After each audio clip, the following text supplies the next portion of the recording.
October 11th, 1492. Somewhere in the Atlantic Ocean, 3 wooden ships creak and groan in the darkness. The Santa Maria, the Pinta, the Nina, each one barely longer than a tennis court, filled with 90 men who are equal parts terrified and exhausted. The smell is overwhelming. 33 days of unwashed bodies, rotting food stores, bilge water sloshing in the holds, salt spray coats everything. The wood, the ropes, the men's faces. Some are praying, others are plotting mutiny. Most are just staring into the blackness, wondering if they're sailing toward the edge of the world. Christopher Columbus stands on the deck of the Santa Maria watching for signs. Any signs. Birds, floating debris, changes in the water. Anything that might indicate land is near. His crew has been threatening to turn back for days. The promised riches of Asia feel like a fever dream now. He's already lied about how far they've travelled, keeping 2 sets of logs, one real, one fake, because the truth would have caused a mutiny weeks ago. Nobody on these ships knows what's about to happen. Not Columbus, not his crew, not the captains of the other vessels. They think they're on their way to Japan, maybe China. They're not.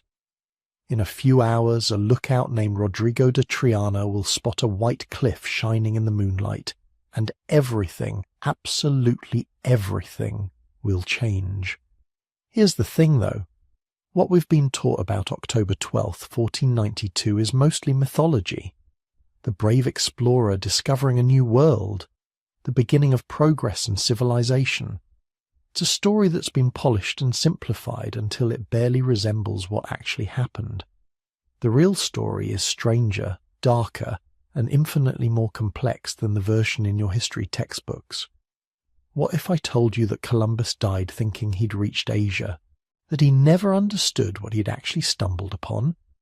What if the discovery wasn't a discovery at all, but a collision of 2 worlds, each one utterly incomprehensible to the other?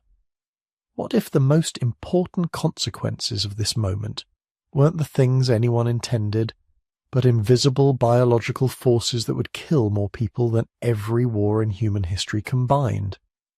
If you're using this to fall asleep, that's exactly what this is for. So maybe subscribe, and tell me in the comments where you're watching from and what time it is. I always check, and it's wild seeing Singapore at sunrise, Seattle at midnight, Sao Paulo at dawn, all listening to the same story. Tonight, we're going back to 1492, but not the version you learned in school. We're going to experience what really happened when those ships made landfall. The smell of it, the confusion, the immediate misunderstandings that would echo through centuries. We're going to meet the Taino people, who had built a complex civilization across the Caribbean and who had absolutely no concept that their entire world was about to end. We're going to follow Columbus through his increasingly delusional Caribbean wanderings, watch him establish the first colony that would mysteriously vanish, see him return to Spain as a hero, while setting in motion one of history's greatest tragedies. But more than that, we're going to explore the invisible revolution, the Columbian Exchange, how horses, wheat, and cattle crossed west while potatoes, tomatoes, and syphilis crossed east, how smallpox and measles, diseases the Taino had never encountered, would accomplish what armies couldn't, how this single moment would reshape the biology of the entire planet. The night of October 11th, 1492, was the last night the world was separate. 2 hemispheres that had evolved independently for over 10,000 years, each with their own crops, animals, diseases, and destinies. In a few hours they would collide, and nothing, not in Europe, not in the Americas, not anywhere, would ever be the same. So settle in, get comfortable. We're about to sail into the most consequential dawn in human history. Not because Columbus was a hero or a villain, though we'll explore both sides, but because this moment, this collision, set in motion forces that are still shaping your life today. Every time you eat a tomato, ride in a car, catch the flu, speak English in the Americas, or watch the sun set over a world that's been completely remade, you're living in the aftermath of October 12th, 1492. But first, we need to understand the world Columbus left behind, because you can't grasp what happened in the Caribbean without knowing what Europe was in 1492. And it wasn't what you think. Before we follow Columbus across the Atlantic, we need to understand the world he was trying to escape. Because 1492 wasn't just any year. It was a hinge point in European history, a moment when everything old was dying and everything new hadn't quite been born yet.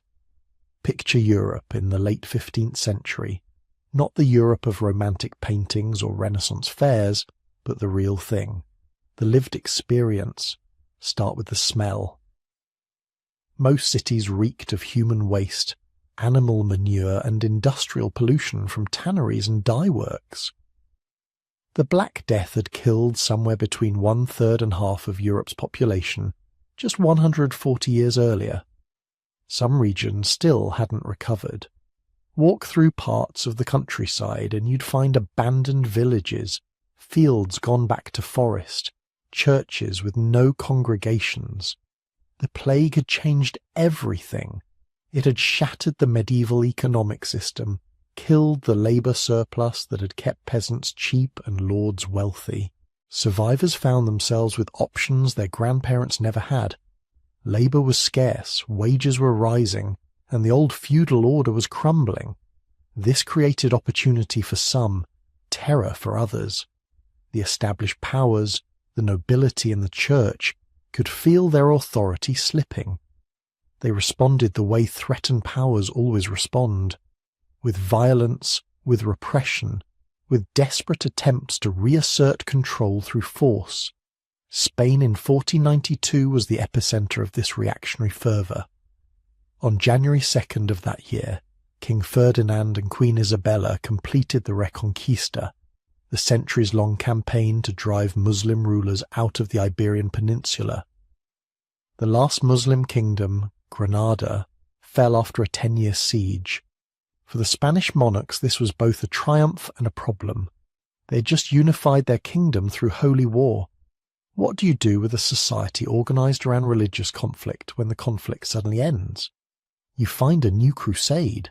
Within months, Ferdinand and Isabella issued the Alhambra decree, expelling all Jews who refused to convert to Christianity.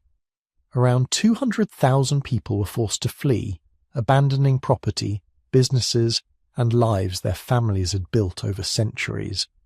This wasn't just cruelty for its own sake, it was calculated. The monarchs were trying to create religious uniformity, to forge a Spanish identity through exclusion. They were also seizing Jewish assets to refill treasuries depleted by decades of warfare. But there was another problem. Spain had just spent enormous resources conquering Granada. The royal coffers were nearly empty, and everywhere Ferdinand and Isabella looked, other European powers were getting wealthy through trade while Spain remained relatively isolated and poor. The source of that wealth was spices, pepper, cinnamon, cloves, nutmeg. These weren't luxuries in the modern sense. They were essentials for preserving food, making medicine, and demonstrating status. A merchant who controlled spice trade routes could become richer than kings, and for centuries those routes had been dominated by Italian city-states, particularly Venice and Genoa, working in partnership with Muslim and Asian middlemen. Spices came from the East Indies, modern-day Indonesia, travelled through complex networks of traders across the Indian Ocean, up through the Middle East, and finally to European markets. Each middleman took a cut.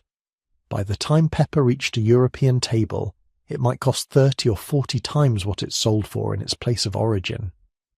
European monarchs were obsessed with finding a way around this system. If you could establish a direct route to Asia, bypassing the middlemen, you could flood European markets with cheap spices and become fantastically wealthy. Portugal had been working on this for decades, sending expeditions down the coast of Africa, slowly mapping a route around the continent toward India. Enter Christopher Columbus. Born Cristoforo Colombo in Genoa around 1451, he was the son of a wool weaver. Not nobility, not even wealthy merchants, just skilled tradesmen trying to make a living in a competitive city. Nothing about his background suggested he would change the world.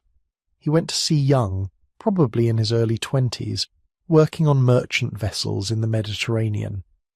He learned practical navigation, how to read winds and currents, how to manage crews. He also learned something more dangerous. He learned to dream big.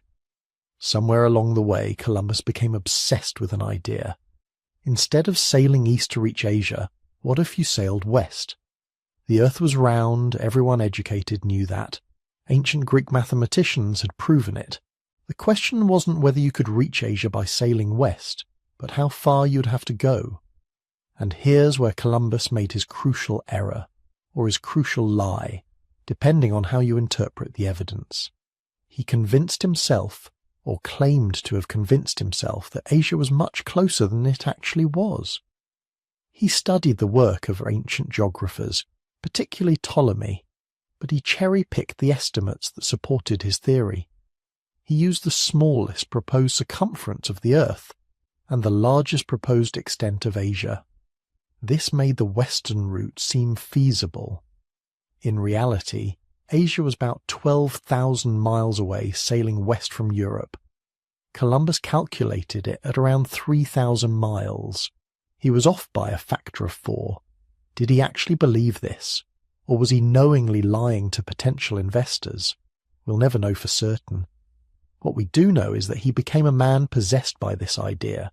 Around 1484, Columbus approached King John II of Portugal with his proposal. Portugal was the obvious choice. They had the most advanced navigation knowledge in Europe, the best maps, the most experience with long-range ocean voyages. King John assembled a committee of experts to evaluate Columbus's plan. They tore it apart. The distances were wrong, they said. Asia was too far. Any expedition attempting the western route would run out of supplies long before reaching land. The experts were right, of course. If the Americas hadn't existed, Columbus and his crew would have died at sea.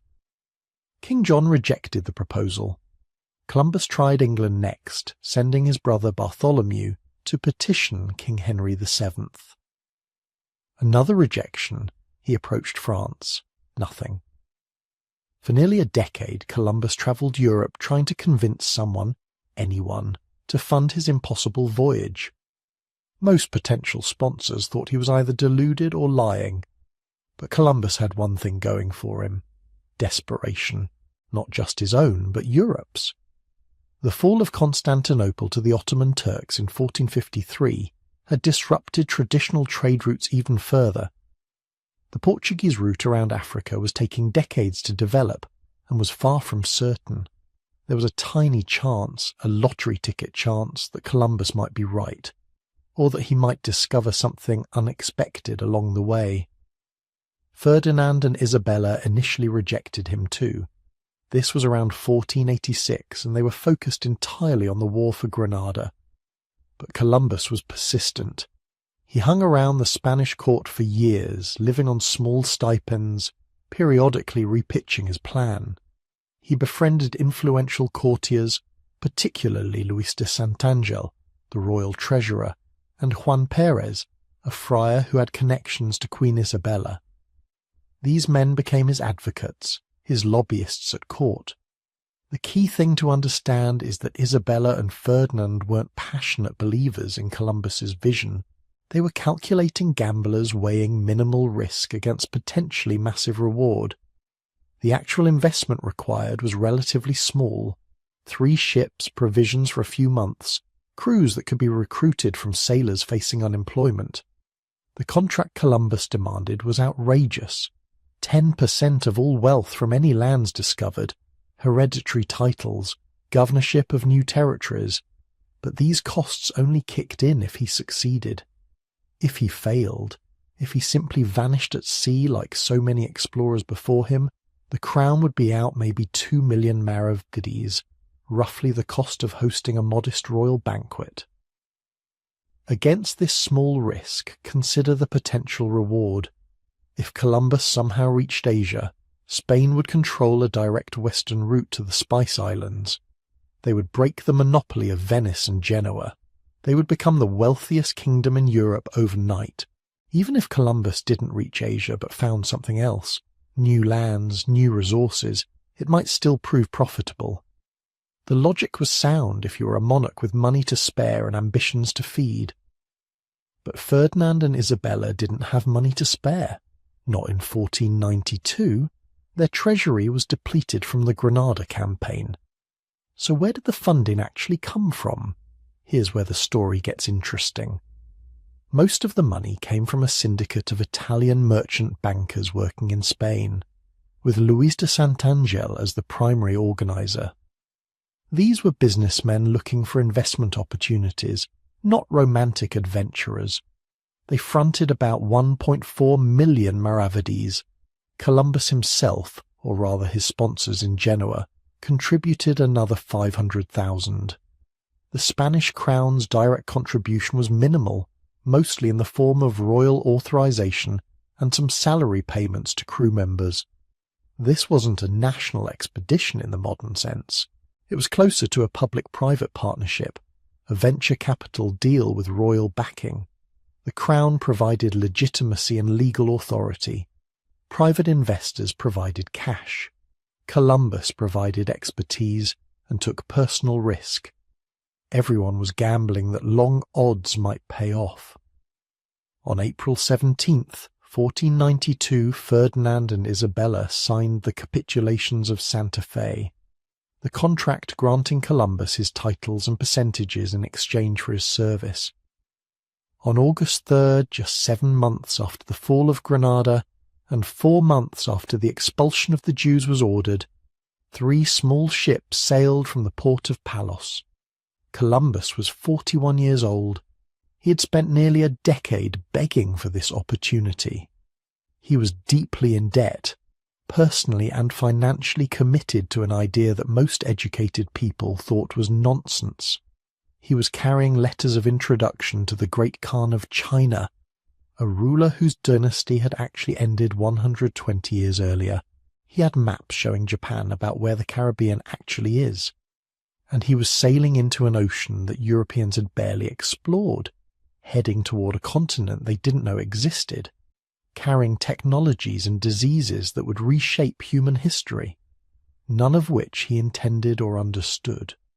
But before we follow him across that ocean, take one more look at the Europe he was leaving behind, a continent scarred by plague and war, societies organized around religious exclusion and rigid hierarchies, economies desperate for new sources of wealth, technologies just advanced enough to cross an ocean, but not advanced enough to understand what they would find. Columbus wasn't a hero setting out to discover a new world. He was a stubborn, possibly delusional entrepreneur who had finally convinced risk-tolerant investors to fund his questionable business plan. He was a man of his time, shaped by its assumptions and blind spots, pursuing goals that made sense in 1492 but would look horrifying through any modern lens. The 3 ships that left Palos carried about 90 men total. Within a generation, the civilizations those men encountered would be devastated. Within a century, the world's population centers would shift, its ecosystems would be transformed, and the modern global system would begin taking shape. But none of that was intentional. None of it was planned. It just happened because Columbus was wrong about geography, right about seamanship, and lucky enough to run into a continent he wasn't looking for. Now let's follow those ships west into the unknown. August 3rd, 1492. 3 ships slip out of Palos de la Frontera in the pre-dawn darkness. Not because Columbus wanted drama, but because he needed to catch the morning tide. The Nina, the Pinta, and the Santa Maria. You've probably heard they were tiny, barely seaworthy vessels that made the crossing miraculous. That's not quite right. The Santa Maria was about 58 feet long. That's roughly the length of a modern bowling lane. The Nina and Pinta were smaller, maybe 50 feet. But here's what matters. These weren't little pleasure boats. They were working cargo vessels designed to handle the rough Atlantic crossing to West Africa and back. The Santa Maria was a nau, a cargo carrier built to haul wine barrels and grain. The Nina and Pinta were caravels, faster, more manoeuvrable, better suited to exploration. Columbus didn't pick them because they were small. He picked them because they were proven Atlantic vessels, because their owners were willing to make the trip, and because the Spanish crown was funding this expedition on a budget that would make a modern accountant weep.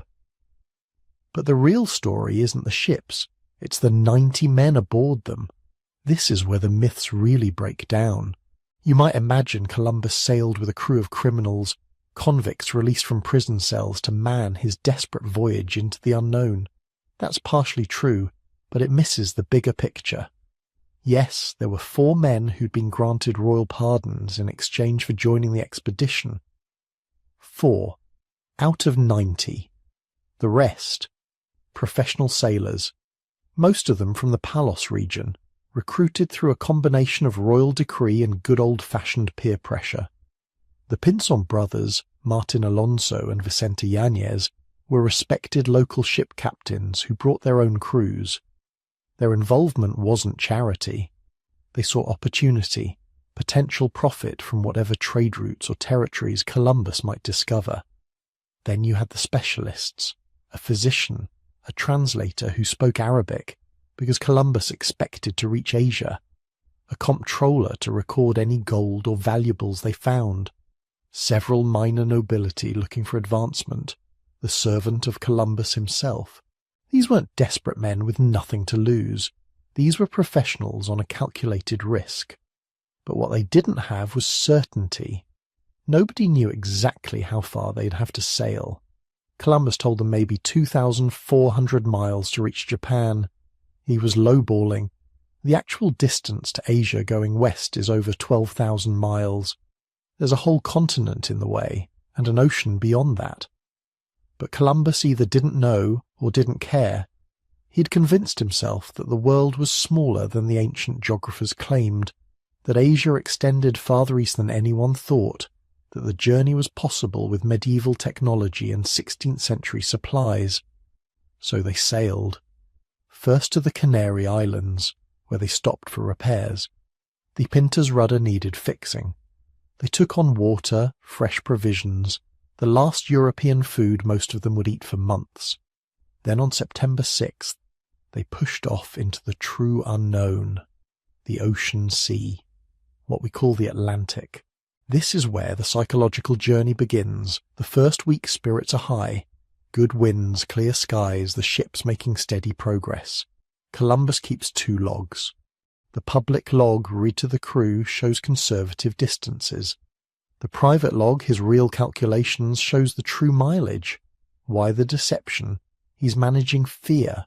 If the crew knows exactly how far they're sailing from any known land, they might panic, might demand to turn back before the point of no return. By the second week, the novelty is wearing off. They're in open ocean, no land visible in any direction, just endless blue water and sky. The ships are small enough that every man can feel the Atlantic swells, the constant motion that never stops, not even when you're trying to sleep on a wooden deck or in a cramped below-deck space that smells like bilge water, sweat, and salt. They see things. Floating seaweed that seems to go on forever. This is the Sargasso Sea, a vast region of the Atlantic where currents create an enormous gyre of floating vegetation. To sailors in 1492 it looks wrong, unnatural, like the ocean is turning into land, like they're about to run aground thousands of miles from shore. The seaweed wraps around the rudders, slows their progress, creates a sense that the ocean itself is trying to stop them. Some of the men become convinced they'll never make it home. The winds that have been pushing them west, perfect sailing winds that Columbus takes as divine favour, those same winds mean they'll never be able to sail back east. They'll reach Asia, If they reach anything at all, and they'll be stranded there forever, too far to return. Columbus tries to reassure them. The winds will change, he says. They always do. Trust him. Trust God. Keep sailing. By late September, there are whispers of mutiny. Not organised rebellion, just the low murmur of men who are starting to calculate their odds. They've been sailing for 3 weeks. The distances Columbus recorded in the public log, the ones the crew believes, add up to roughly the distance he'd promised to Japan. So where is it? Where's the land? The trade winds are still pushing them west, but provisions are starting to matter. Water is rationed. The food is ship's biscuit and salt meat, monotonous and barely adequate. If they don't find land soon, they'll have to turn back while they still have supplies for the return journey, assuming they can sail back, assuming the winds cooperate, assuming Columbus hasn't led them all to their deaths. October begins with false hopes. Birds appear, more and more species flying overhead. Birds mean land, everyone knows that. But how far? Birds can fly for days. These could be coming from islands hundreds of miles away, or they could mean landfall is imminent. Columbus starts watching for signs with desperate intensity. Floating branches with green leaves, a piece of carved wood, clearly worked by human tools, a small board, a stick covered with barnacles. The crew's mood swings wildly between hope and despair. Every sunset without land brings fresh complaints. Every sunrise with new bird sightings brings renewed energy. Columbus promises rewards. The Spanish monarchs have offered 10,000 maravedis, a silk doublet, and a lifetime pension to whoever spots land first.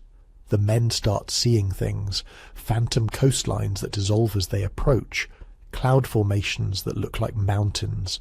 The human eye, desperate for patterns, finds them everywhere. On October 10th, the situation reaches its breaking point. It's been 33 days since they left the Canaries, over a month of nothing but ocean. Martin Alonso Pinzon, captain of the Pinta, suggests they continue just 3 more days. If they don't find land by then, they turn back. Columbus agrees, though his private writings suggest he would have kept going regardless. He's too invested now, too certain of his calculations, or too stubborn to admit error. October 11th, the final day of the deadline. The signs are everywhere now. More birds than they've seen since leaving Europe. Fresh vegetation floating past. A small branch with red berries still attached. The water changes colour, becomes lighter, suggesting shallow seas ahead. Islands. Has to be islands. That night Columbus thinks he sees a light. A flicker on the horizon, like a candle being raised and lowered. He calls witnesses, but by the time they arrive, it's gone. Was it real? Was it wishful thinking? Was it some strange atmospheric phenomenon? Nobody knows, but it doesn't matter. Because at 2 a.m. on October 12th, Rodrigo de Triana, a lookout on the Pinta, sees something unmistakable. White cliffs gleaming in the moonlight. Land. After 33 days of sailing into nothing, after weeks of doubt and fear and near mutiny, after a month of trusting Columbus's calculations against every sailor's instinct, they've found land. The ships heave to, dropping anchor in the darkness. They're not going to risk a night approach to an unknown shore, so they wait. The crew, the men who've been questioning everything for weeks, they wait in darkness just off the coast of what they think is Asia. They don't know they've discovered a continent that will change everything. They don't know they're anchored off an island whose inhabitants have been living there for centuries. They don't know that come morning, 2 worlds that have existed in complete isolation for over 10,000 years are about to collide. They just know they found land. They survived. And whatever comes next, at least they're not going to die at sea. At 2 a.m. on October 12th, 1492, A sailor named Rodrigo de Triana was probably fighting sleep at his post on the Pinta. He'd been staring at darkness for 33 days, watching endless ocean, seeing nothing but waves and more waves. Then something changed. A shadow against the stars. A darkness darker than the water. He'd seen false landfalls before, clouds on the horizon that looked like mountains, tricks of moonlight on waves. But this was different. This was solid, real, land. He screamed, "Tierra! Tierra! Land! Land!" The cry echoed across the water between the ships. Within minutes, every sailor in the fleet was awake, straining their eyes toward the western horizon. Columbus appeared on deck, squinting into the darkness. He could see it too, a low dark mass interrupting the starlight. After 33 days, after years of planning, after a lifetime of obsession, he had found land. But here's where the story gets complicated. Columbus had promised a reward, 10,000 maravedis a year for life, to whoever spotted land first. That reward should have gone to Rodrigo de Triana. He saw it first. He called it out. Everyone aboard witnessed it. But Columbus claimed that actually he had seen a light, a faint flickering on the horizon hours earlier around 10 p.m. A light that no one else had apparently noticed.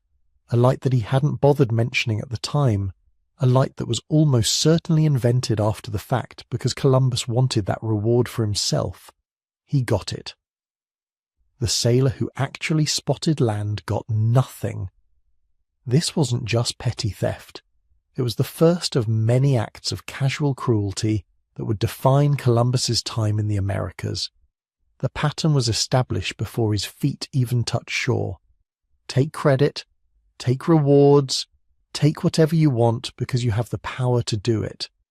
But for now, in those dark hours before dawn, none of that mattered. The fleet hove to, waiting for daylight. No one was crazy enough to attempt a landing on an unknown shore in complete darkness. So they waited, bobbing on the swells, watching the dark mass slowly take shape as the eastern sky began to lighten. Columbus must have been unable to sleep. He had imagined this moment for years. In his mind, he was about to set foot in Asia, maybe Japan, maybe China. Definitely somewhere fabulously wealthy, where the people wore silk and traded in spices and gold. He was about to become the most famous man in Europe. History was about to remember his name forever. He was right about that last part, at least. As dawn broke, the island revealed itself. White beaches glowing in the early light, palm trees swaying in the breeze, green forest rising inland, clear turquoise water so transparent you could see fish swimming in schools beneath the surface. It looked, Columbus would later write, like paradise, beautiful, lush, welcoming. Nothing like the storm-racked Atlantic they'd been crossing for over a month. Nothing like the crowded, dirty, plague-ridden cities of Europe. This was something new, something that didn't fit any category they had words for, but they weren't alone. From the forest, hundreds of eyes watched them. The Taino people of the island they called Guanahani had seen the ships approaching the day before. 3 massive vessels, bigger than anything they had ever seen, with huge white sails that caught the wind like wings. All night they'd debated. What were these things? Who was aboard? Were they gods, spirits, enemies, traders? The ships looked like no watercraft the Taino had ever encountered.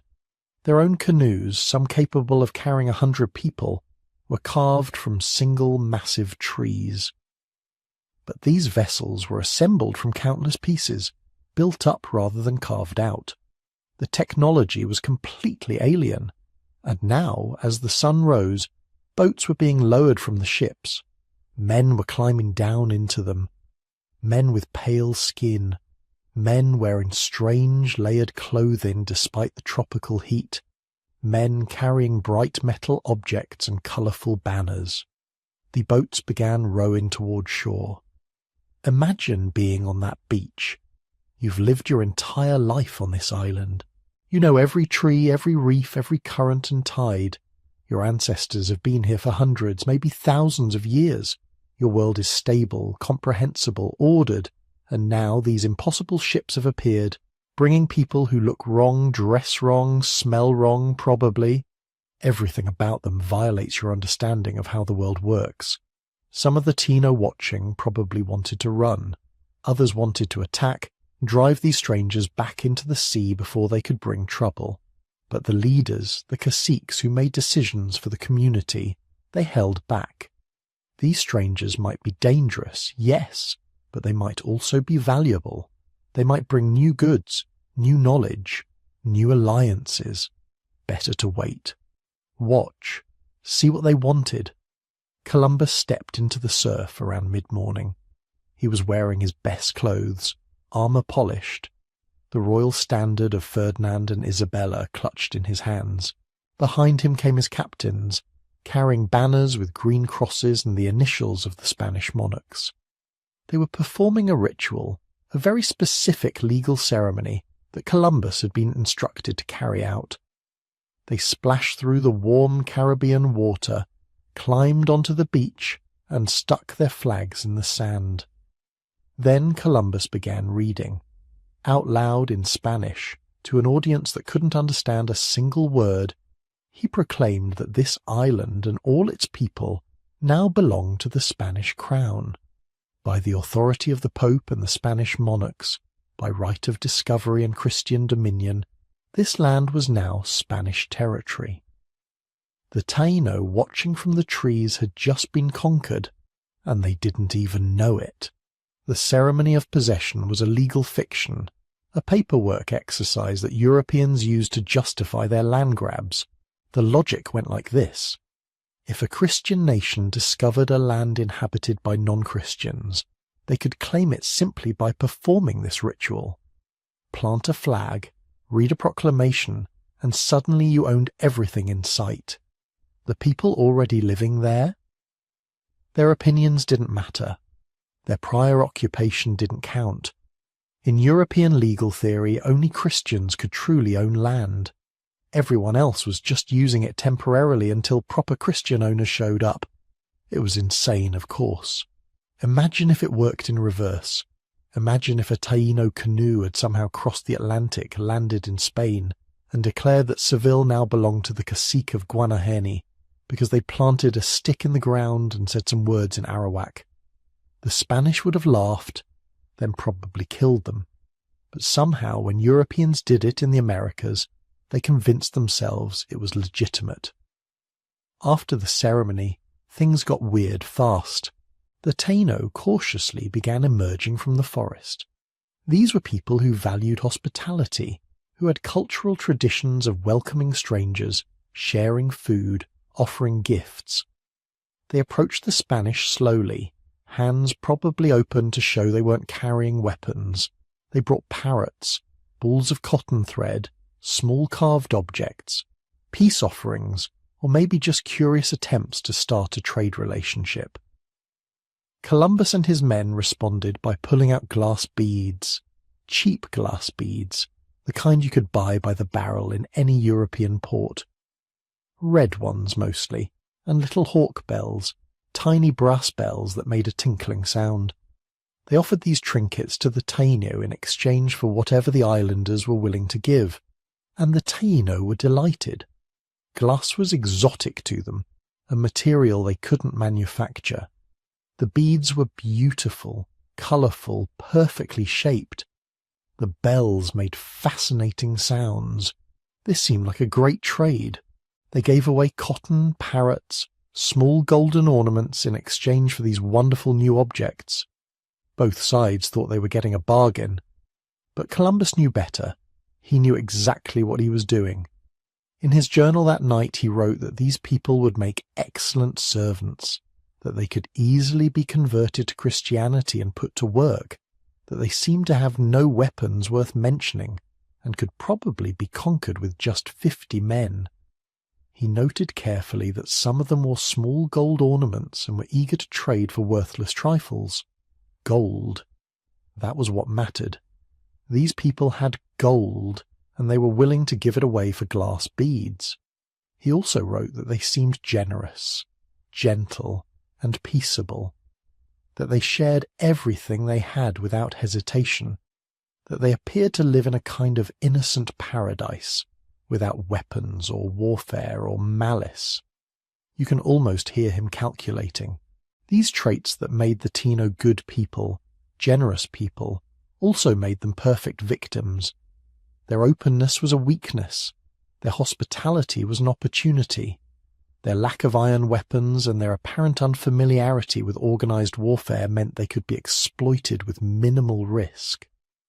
What Columbus didn't write, but what we can infer from later accounts, is that first contact probably felt profoundly unsettling to both groups. The Spanish must have been disturbed by how different everything was. The Taino nakedness, their inability to understand any European language, the simple technology they used, all of it challenged European assumptions about civilization.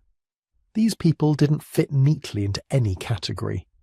They weren't Muslim, weren't Asian, weren't African. They were something entirely outside European experience. And the Taino must have been equally confused. These pale strangers wore layers and layers of clothing in the tropical heat. They had amazing metal tools that could cut through wood like it was soft clay. They had weapons that made loud noises and could kill from a distance. But they also seemed incompetent in basic ways. They didn't know which plants were edible, couldn't navigate a canoe properly, appeared to have no understanding of the local environment. They were simultaneously impressive and helpless, powerful and vulnerable. Neither group fully understood what was happening. Columbus thought he was in Asia, beginning a trading relationship with subjects of the Great Khan. The Taino thought they were welcoming strange visitors who would eventually leave, probably after trading for a while. Both were catastrophically wrong.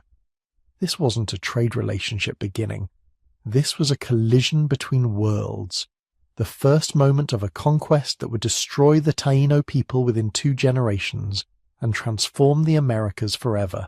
But on that October morning, with the sun warming the beach and trade goods changing hands, and everyone smiling despite understanding nothing the other side said, it probably felt peaceful, hopeful even. 2 peoples meeting for the first time, curious about each other, eager to see what might come next. The violence and exploitation would come later. For now, there were just parrots and glass beads, and nobody yet understood what they'd started. But before we follow Columbus further into this story, we need to understand what was actually there. Not the fantasy islands he imagined, not the outskirts of Asia he believed he'd found, but the real place, the real people, the civilization that had been building itself over 1,000 years before 3 Spanish ships appeared on the horizon. The Caribbean islands weren't empty. They weren't primitive. They were home to somewhere between 1 and 3 million people, depending on which estimates you trust. The Taino, as they called themselves, meaning good or noble people. And they had created something remarkable across these scattered islands. Not a single unified empire like the Aztecs or Inca, but something more subtle. A network of chiefdoms connected by kinship, trade, and shared culture that stretched from Cuba to Puerto Rico, from Hispaniola to the smaller islands of the Lesser Antilles. Think about what that meant. These weren't isolated tribes living on individual islands with no contact. The Taino were master seafarers. They built canoes, some large enough to hold 50 people, carved from single massive tree trunks, saber trees, cotton trees, which they considered sacred, the dwelling places of ancestral spirits. They would hollow these giants using controlled fire and stone tools, a process that could take months.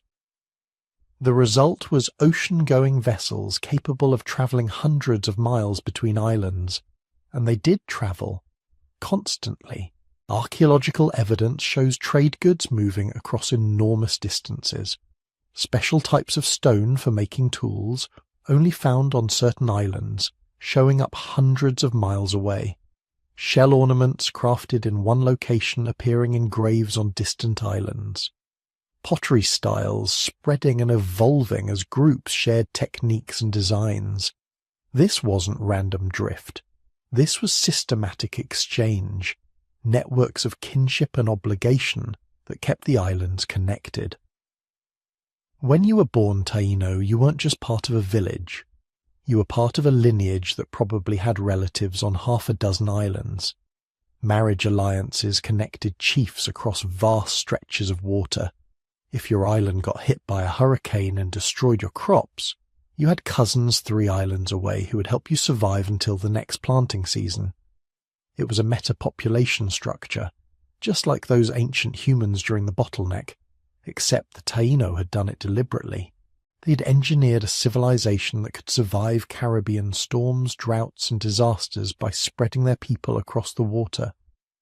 Their daily life was sophisticated in ways Columbus never recognized. He saw them as simple because they didn't wear much clothing in the tropical heat and didn't have metal tools. But simplicity isn't the same as primitive. The Taino had developed what anthropologists call intensive horticulture, a system that could feed large populations without the environmental destruction of European-style agriculture. Their main crop was cassava, also called yucca, a starchy root that could grow in poor soil and withstand drought better than most grains. But cassava is naturally toxic. It contains cyanide compounds that will make you sick or kill you if you don't process it correctly. The Taino had figured out complex preparation techniques. They would grate the root, squeeze out the poisonous juice using woven strainers called sebukans, then dry the remaining flour and bake it into bread. This bread, called casabe, could last for months without spoiling. Perfect for island life where storms could destroy fresh crops without warning. They also grew sweet potatoes, beans, peppers, peanuts, and pineapples. They planted in mounded fields called canucos, which improved drainage and created microclimates that let them grow multiple crops in the same space. They weren't just farming. They were practicing what modern agronomists would call permaculture, creating sustainable food systems that enriched rather than depleted their environment. And they had time for art. So much art. The Taino created elaborate ceremonial objects carved from stone, shell, and wood. Their zemis, spiritual objects that represented gods and ancestors, were crafted with incredible skill. Some small enough to carry, others massive stone figures that required coordinated effort to create and move. These weren't idle decorations. They were the center of Taino religious and political life. Because Taino society was deeply spiritual in ways that Europeans couldn't quite grasp. They believed in a world filled with invisible powers, spirits that inhabited everything from the great saber trees to the smallest stream. The zemis were physical representations of these powers, objects through which the spiritual world could communicate with the living. Chiefs kept the most powerful zemis, consulted them before important decisions, used them in ceremonies that reinforced their authority.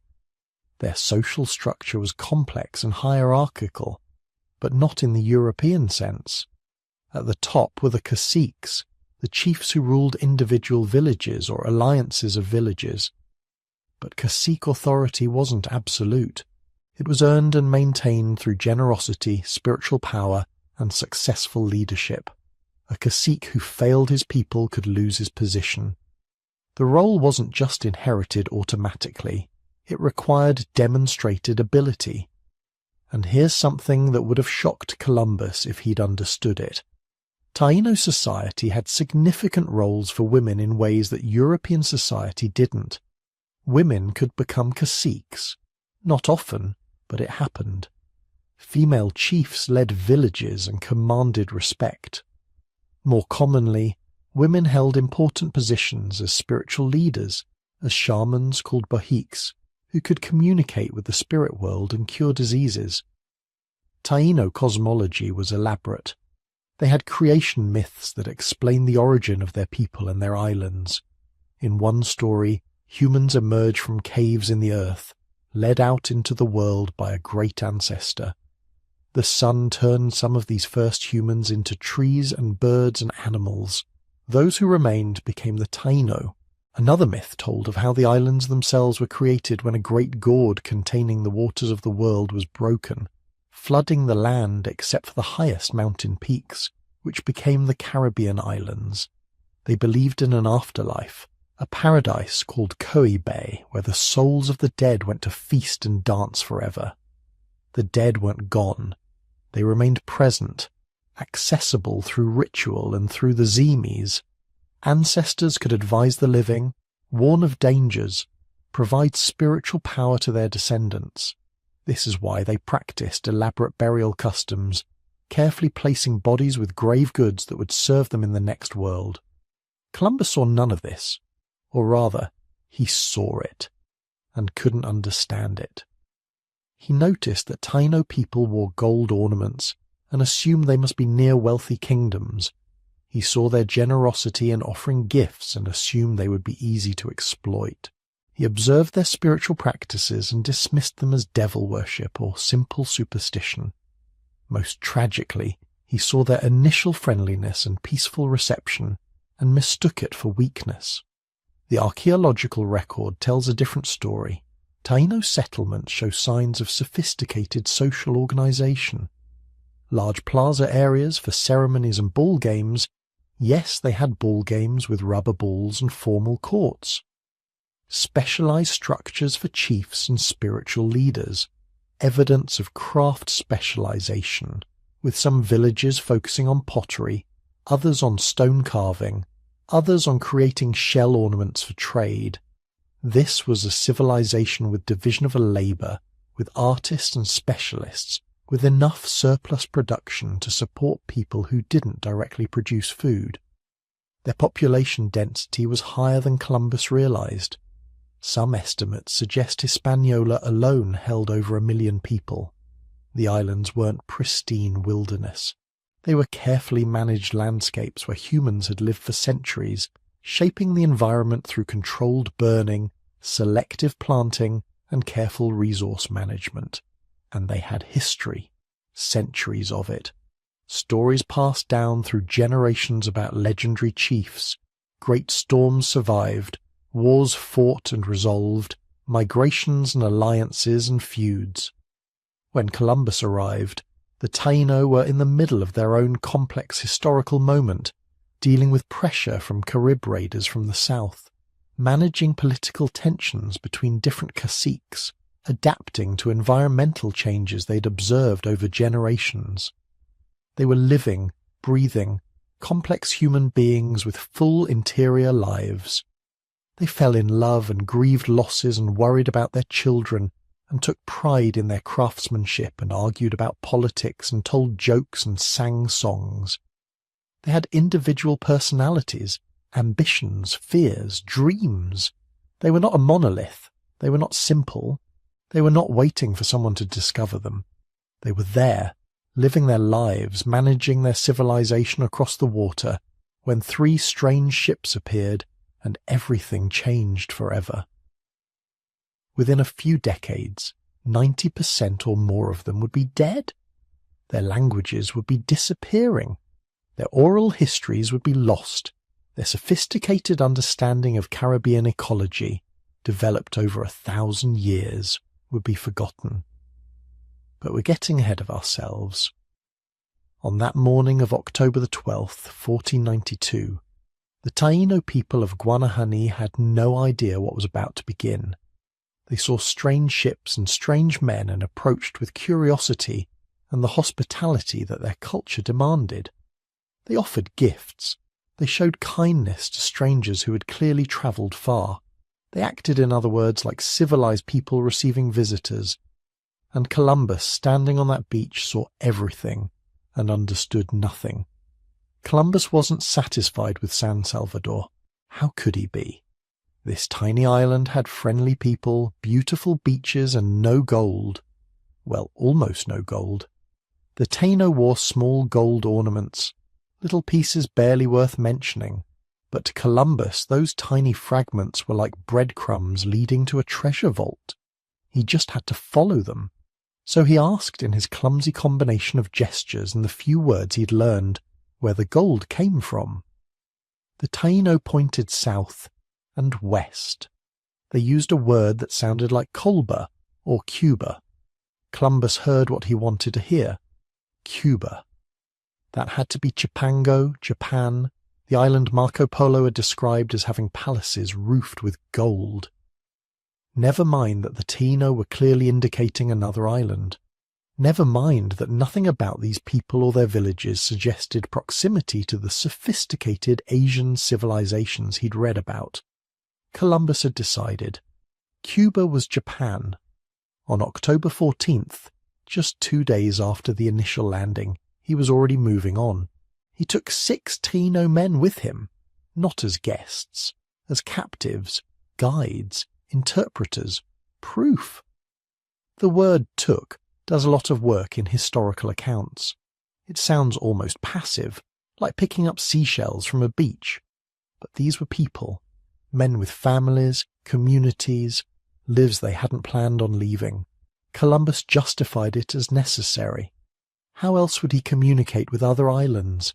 How else would he find the gold? The ends justified the means. They always do, until history looks back and asks uncomfortable questions. For the next 2 weeks, Columbus Island hopped through the Bahamas. Every island was beautiful. Every island had friendly people. Every island had no gold, or at least not enough gold.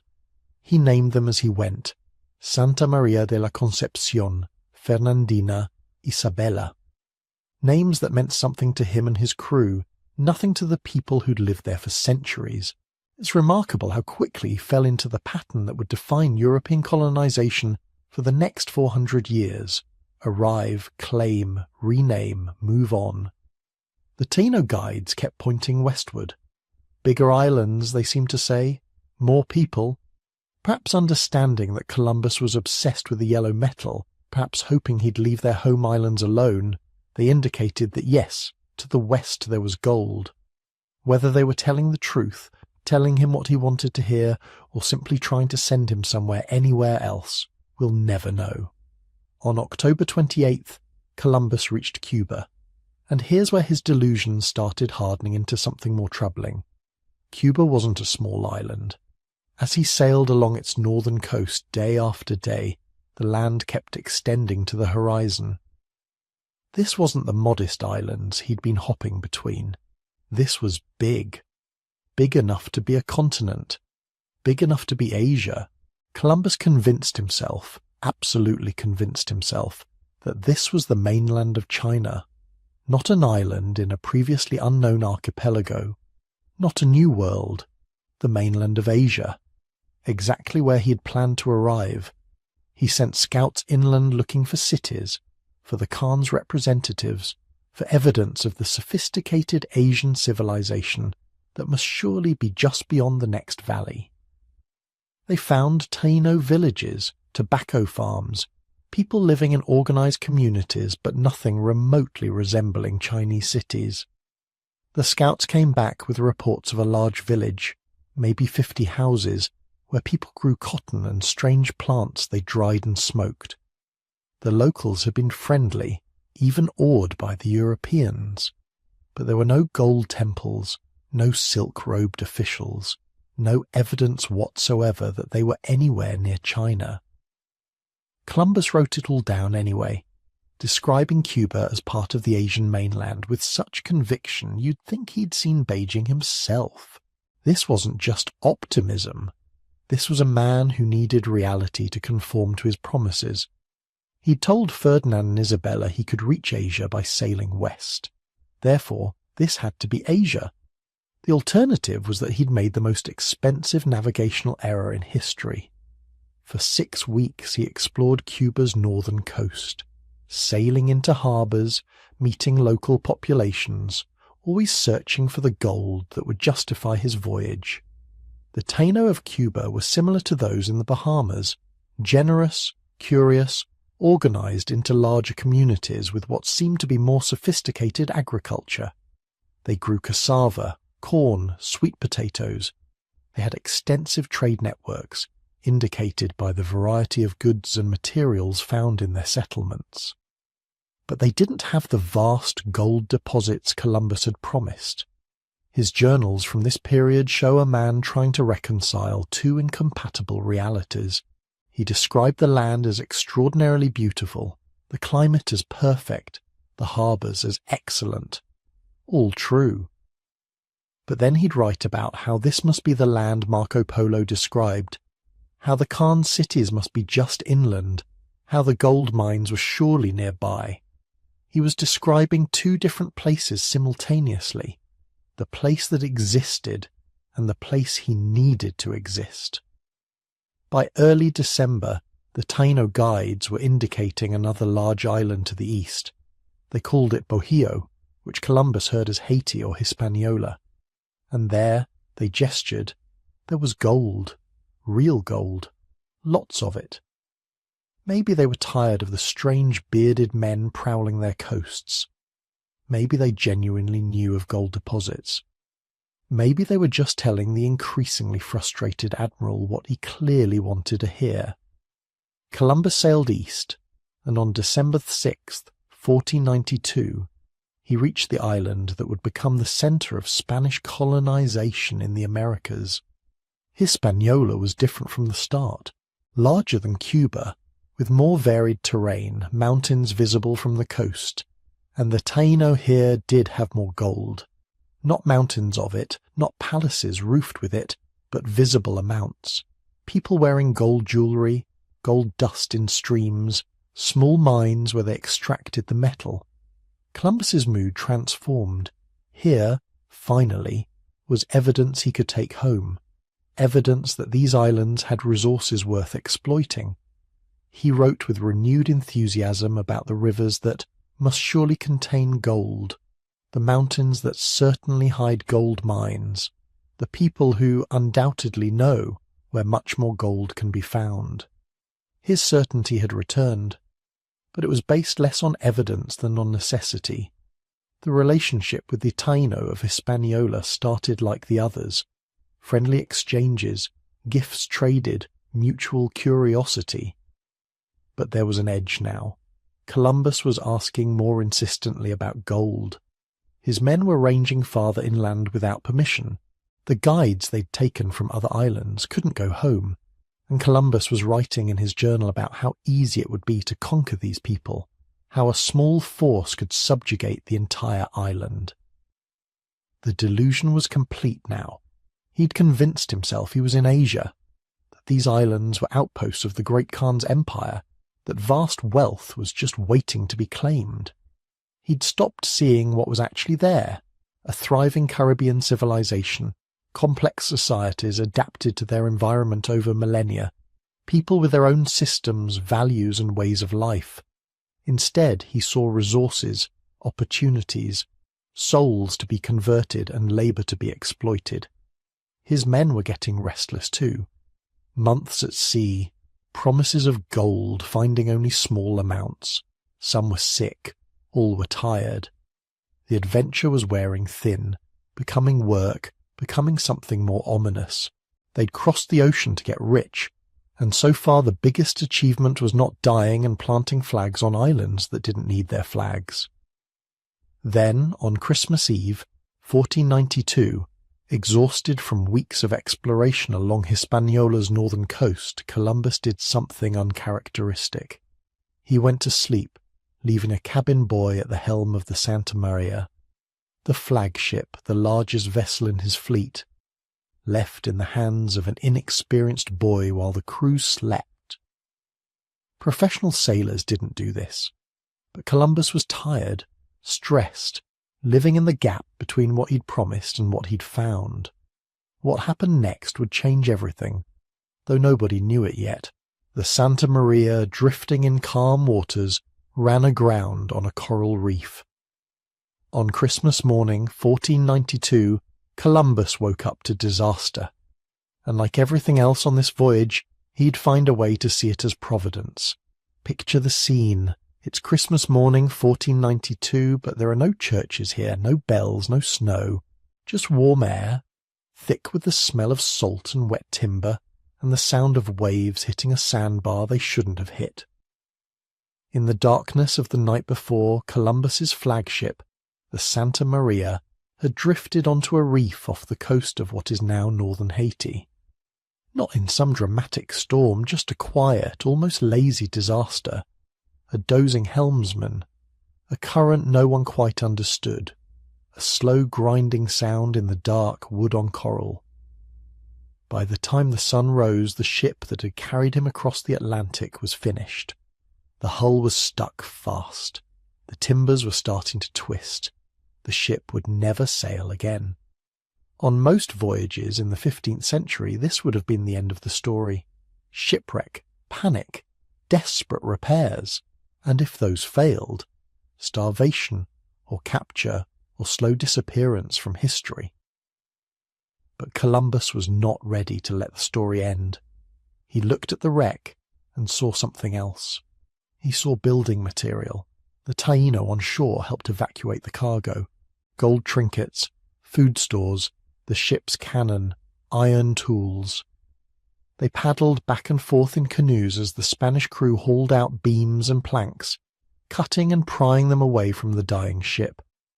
What had been a symbol of European power was suddenly just a pile of wood to be repurposed.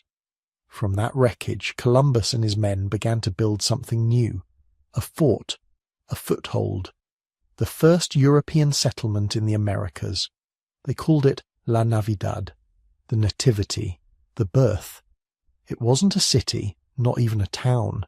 Think smaller, a palisade of wooden stakes, a few rough buildings with plank walls and thatched roofs, storage for barrels of food and trade goods, a place to keep gunpowder dry, maybe a crude watchtower, more symbolic than effective, surrounded not by empty wilderness but by Taino villages, fields of cassava and well-tended gardens. To the Taino, who were already used to building large communal houses and organizing village life, the little wooden fort must have seemed more like a guest hut than a capital of anything. But to Columbus this was enormous, a European outpost on the far side of the ocean, proof he could present to his monarchs, a claim hammered into the coastline with Spanish nails and Catholic names. The Santa Maria couldn't sail home, but the Niña could, and the Pinta, after going missing for weeks, had finally rejoined the expedition. Not everyone could fit on the return voyage. Space was limited. Political calculations were not. So Columbus made a decision. He would leave some of his men behind. We know the number 39. Almost always given with that quiet, ominous precision. Not 40, not about 36. 39 men suddenly becoming something new in history, the first permanent, though not for long, European residents in the Caribbean. Who were they? Not nobles, not admirals, not royal envoys. Most were ordinary sailors, craftsmen, lower-ranking officers. A few were men Columbus didn't mind parting with. Some had caused trouble on the voyage, others were ambitious and eager for opportunity.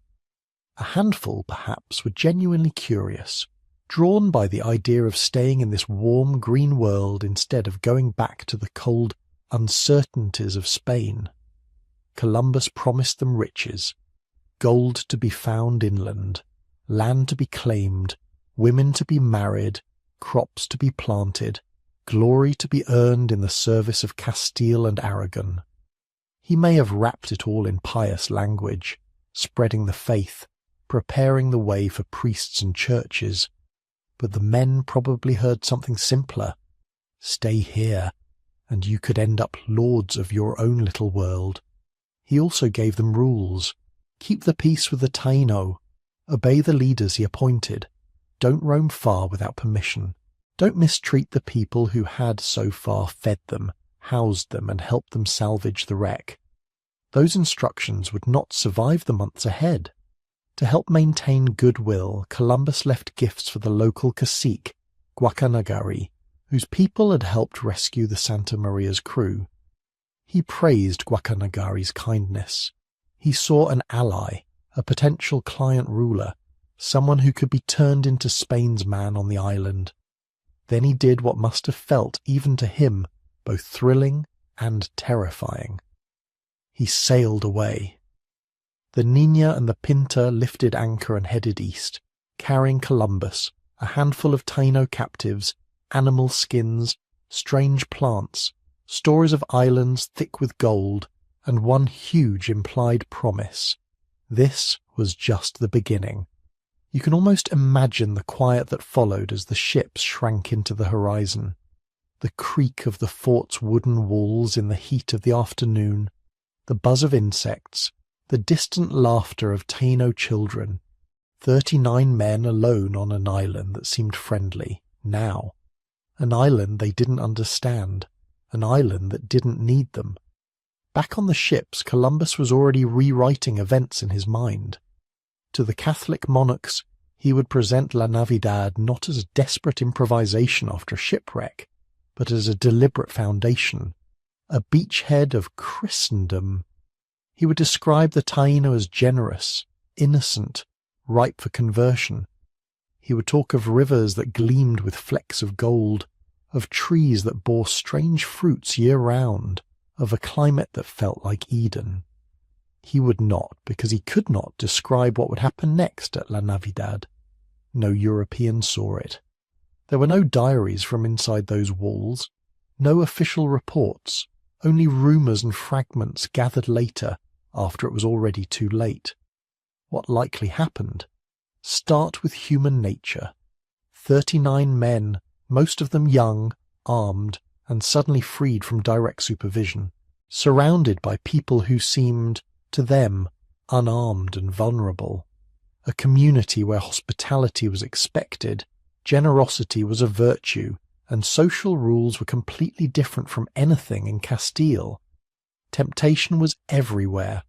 Taino women, food stores, local gold ornaments. The Spaniards had firearms, steel blades, and a belief, explicitly encouraged by their leaders, that they came from a superior civilization with a divine mandate. Contemporary accounts written after the fact suggest that some of the men at La Navidad quickly ignored Columbus's warnings. They left the fort. They went inland, sometimes in small armed groups, visiting other villages, demanding food, women, and gold. What had begun as a friendly alliance with Guacanagari's people may have eroded under the strain of these abuses. The Taino, by all evidence, were not passive. They had their own political rivalries, their own regional powers. Other caciques, less impressed by this new alliance with the strangers, may have seen opportunity or danger. Strange men with strange weapons had appeared, making demands, ignoring customs, violating boundaries. In a world where inter-village conflicts already existed, these newcomers might have been treated as just another enemy group, one that could, if necessary, be destroyed. Disease may also have played a role. Even a handful of infected sailors could have brought pathogens no Taino immune system had ever encountered. Smallpox, measles, influenza, unknown fevers. In later decades, these diseases would devastate entire populations. At La Navidad, they might have killed some of the colonists, or weakened local alliances as sickness spread and suspicions grew. Then there was internal conflict. 39 men, no women, no long-term structure, no clear path to wealth, except what could be taken. Factions could form quickly. Leadership could be challenged. Mutiny or murder among the colonists themselves is not just possible, it's likely. So, picture La Navidad not as a quiet, sleeping outpost, but as a pressure cooker. Frustrations building, promises of gold going unfulfilled, tensions with nearby Taino slowly rising as news of Spanish behaviour travelled along kinship networks and trade routes. Outsiders testing boundaries, insiders testing each other. By the time Columbus returned, in late 1493, with a full second expedition, 17 ships this time, hundreds of men, horses, seeds, tools, priests, La Navidad was silent. The fort was in ruins, charred wood, scattered belongings, no 39 men stepping out to salute their admiral. No triumphant stories of gold discovered and alliances sealed. Just absence. Guacanagari told Columbus that another Taino leader had attacked the fort, that his own people had been unable to save the Spaniards, that all the colonists were dead. He even showed wounds, scars that may have been real or theatrically emphasized. Was he telling the truth, or a version of it that protected his own position? Were the Spaniards killed in a single decisive attack, or hunted down in small groups as they wandered too far? Did some die of disease before any battle? Did they turn on each other? We don't know. We have Columbus's suspicions coloured by anger and disappointment. We have later Spanish reports trying to make sense of a failure no one wanted to admit. And we have the ground itself. For decades, archaeologists have searched the northern coast of Haiti for La Navidad. They found sites with Spanish artifacts, nails, beads, ceramic fragments, crossbow bolts, early 16th century objects. They've traced shorelines that have shifted, rivers that have changed course, villages that rose and fell. Some evidence points to a likely area, possibly near the modern town of Caracol, but an unequivocal, universally accepted "this is it" moment has remained elusive. Part of the mystery is erosion. Coastlines move, storms tear away evidence, wooden palisades rot. A small, hastily constructed fort standing for less than a year doesn't leave the kind of monumental footprint archaeologists dream of. What does remain is scattered, mingled with Taino material, blurred by centuries of later activity. So La Navidad lives in a strange space between presence and absence. We know it existed. We know roughly when it was built and when it vanished. We can outline the likely forces at work: greed, misunderstanding, disease, conflict, isolation. But we cannot reconstruct the final days with complete certainty. Was it primarily a Taino uprising against abuse, an outbreak of disease that left the Spaniards too weak to defend themselves, a collapse from within, ending in a vulnerable, fractured group easily overrun? The best answer is probably some combination of all three. What we can say is this: the first European colony in the Americas did not fall because the environment was too harsh, or because the land was empty and unforgiving. It fell in a place where people were already thriving.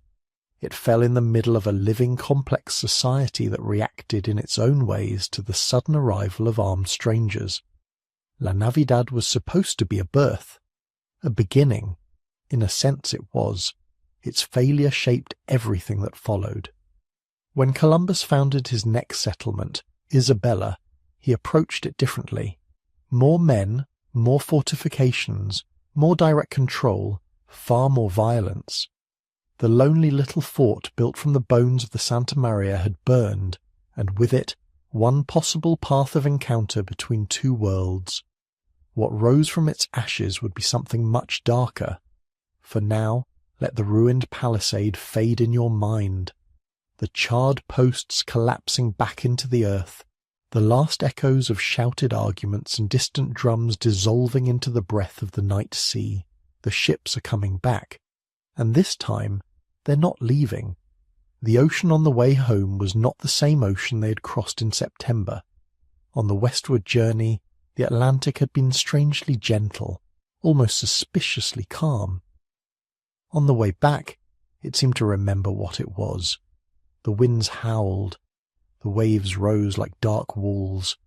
The fragile wooden ships that had carried them into history were suddenly just pieces of timber in a vast, indifferent machine of water and air. Columbus left the Caribbean in January 1493. The Santa Maria was gone, wrecked on the shores of Hispaniola. The men left behind at La Navidad were a gamble he hoped he wouldn't regret. He sailed in the Niña with the damaged Pinta limping alongside. For a while the winds were kind. Then, in February, the Atlantic turned. Picture this: a winter storm rolling off the North Atlantic before satellite forecasts, before barometers, before anyone even knew how big the ocean truly was. The sky thickens, clouds stack like layers of iron. The wind shifts, rises, twists. The waves grow until the ships are climbing and falling like toys on a restless giant's chest. The fleet is separated. The Pinta vanishes into sheets of rain and foam. On the Nina, sailors prey, vomit, lash themselves to anything solid. The masts groan. The hull creaks as the ocean tries to peel it apart plank by plank. Columbus, who had bet everything, his reputation, his life, his soul, on this voyage, now had to face a simple, brutal truth. If the Atlantic swallowed them here, the Discovery would vanish with them. No charts, no maps, no written testimony left behind in Europe, just a few carved crosses on Caribbean shores and some half-remembered stories among the Taino. So he did something that tells us as much about his mind as his courage. In the middle of a storm that could kill them all, he sat and wrote. He wrote letters, he wrote reports, he wrote lists of islands, descriptions of peoples, promises of gold and souls to be converted. He sealed some of these documents in barrels and threw them into the sea, messages in a bottle designed not for rescue but for legacy. If the Nina sank, maybe the ocean would wash his words ashore in Portugal, in Spain somewhere. Maybe some fisherman would open a salt-stained barrel and find the birth certificate of Europe's new age. He survived. The Nina, battered but intact, made landfall in the Azores, then Portugal, then finally Spain. The Pinta, driven off on its own by the storm, had also survived, arriving separately. The ocean had tried to erase the story. It failed. The story reached shore, and almost immediately that story began to mutate. Columbus's letters moved fast. One of them, addressed to the Spanish monarchs but quickly copied and translated, shot across Europe like an early modern viral post. Printers in Barcelona, then Rome, then Basel and Paris turned it into pamphlets. Within months, people who had never seen the sea were reading about islands where the trees stayed green all year, where the air was soft and warm, where the people went mostly naked and seemed to lack iron, horses, and, crucially, serious weapons. The letter was part observation, part advertisement, part sales pitch. He described the Taino as generous, open, easy to command. He noted that they had no steel, no cavalry, no apparent organized armies. He talked about gold, always the gold, though he had seen more hints than actual veins. He described the land as fertile, the harbours as excellent, the opportunities as limitless. He called the places he had reached the Indies, still insisting he had found the fringes of Asia. But to the European imagination, something else began to form. A new world. Not new in any real sense.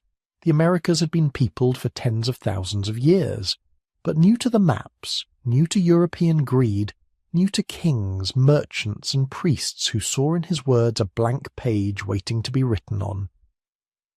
By the time Columbus reached Spain in March 1493, his own narrative was already circulating without him. The arrival in Barcelona felt like a stage play he had unknowingly been cast in. Ferdinand and Isabella were not in Seville, or Palos, or wherever a modest sailor might usually report in. They were in Barcelona, presiding over affairs of state, celebrating the completion of the Reconquista, basking in the glow of having driven the last Muslim kingdom from the Iberian Peninsula barely months before Columbus had sailed. So the court moved slowly, ceremonially toward this new marvel. News had prepared them. The storm-surviving admiral had returned with tales of lands beyond the Western Sea. He had not just words, but proof. He brought parrots, with feathers like shards of jungle sunlight. He brought curious woven cotton textiles, strange plants, perhaps a sliver of gold, a few pieces of worked metal. But most powerfully, he brought people. Taino men, taken from their islands, dressed now in European fabrics, their hair may be trimmed, their ears no longer hearing the soft surf of Caribbean beaches, but the echoing stone of Spanish courtyards and cathedrals. They were presented almost as living trophies, evidence that the stories were true. "Look," the message said, "here are the inhabitants of the lands beyond the sea. The Indians, proof in human form." In Barcelona they walked at the head of processions. Chroniclers described them as exotic, gentle, bewildered, curiosities among the fur robes and glittering armour of the Spanish nobility. Some were baptized, some were given new names, some tried to communicate in gestures and fragments of words to men who were not really interested in understanding them as equals. The Taino bodies in that courtyard were treated as signs of royal favour, of divine providence, of opportunity. To many watching, the cruelty was invisible. They saw wonder, not abduction. Columbus knelt at the feet of Ferdinand and Isabella. He described his voyage, his islands, his Indians, his belief that these were the outer skirts of Asia, or at least lands off its eastern shores. He promised more islands, more people to convert, more gold to finance kingdoms and cathedrals. The monarchs listened. They had just finished a centuries-long war. Their armies were idle. Their coffers were not as full as they wished. Their rivals, Portugal above all, were already rich from African gold and Indian Ocean trade routes. Here was a sailor offering a shortcut to the riches of the East, bypassing Portuguese-controlled waters, and he came backed not just by words, but by living evidence. The reception in Barcelona was choreographed to send a message outward as well as inward. To their nobles, Spain, not Portugal, had seized the future. To their neighbours, the Catholic monarchs now claimed rights in lands no other Christian power had seen. To the Church, this was not just commerce, but mission. Millions of souls, Columbus insisted, waited for baptism. Word spread. Merchants in Italian city-states imagined new routes for spices, dyes, timber, sugar. Sailors in port taverns whispered about western islands and easy plunder. Courtiers in France and England listened, envious, wondering how long Spanish secrecy would last. Printers, seeing demand, pushed out more copies of Columbus's letters. The story of 1492 was no longer his alone. It was becoming Europe's. But empires, especially Catholic empires in the late 15th century, did not just expand by rumour and ambition. They needed paperwork. They needed blessings. So Rome was drawn into the story almost immediately. Pope Alexander VI, Rodrigo Borgia, a man whose name still carries the scent of Renaissance intrigue, issued a series of papal bulls in 1493. These bulls, like lines drawn with ink on a globe no one had really mapped yet, granted Spain sweeping rights over lands west of a certain meridian, on the condition that they convert the peoples they encountered. The logic was simple, if deeply distorted. All non-Christian lands were, in theory, available to whichever Christian monarch discovered and claimed them, as long as they brought the church along. The bulls tried to settle a growing tension. Portugal had long-standing papal support for its African and Eastern ventures. Spain now demanded recognition of its Western ones, imaginary lines but with very real consequences. The Portuguese were not satisfied. They negotiated. The result, in 1494, was the Treaty of Tordesillas. Representatives of Spain and Portugal sat down and, with maps that were mostly guesswork, divided the non-European world between them. A line was drawn, roughly 370 leagues west of the Cape Verde Islands. Lands to the west would fall under Spanish influence. Lands to the east would belong to Portugal. They were slicing up continents they had barely glimpsed. They did not know a vast continent lay between the Caribbean and Asia. They did not know that the line they drew would one day place a large slice of South America, what would become Brazil, inside the Portuguese half by accident of geometry. They did not understand the human complexity of the worlds they were claiming. Thousands of nations, hundreds of languages, cultures as intricate as anything in Europe. From their perspective, however, this was order. This was legality. This was God's approval stamped over ambition. The bulls and the treaty wrapped conquest in a cloak of righteousness. To the Taino, to the Maya, to the Mexica and Inca and countless others, none of this paperwork mattered.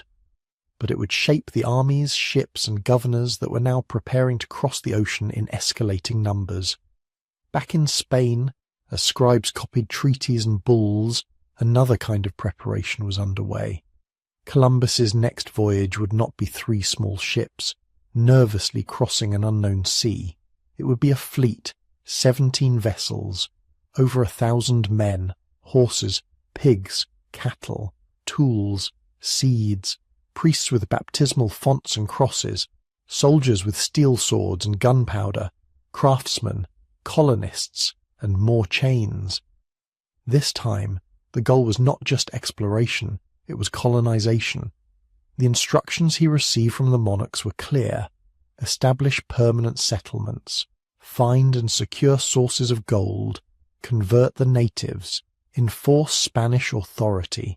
The romantic uncertainty of the first voyage, the sense of stepping into the truly unknown, was being replaced by a colder, more systematic logic.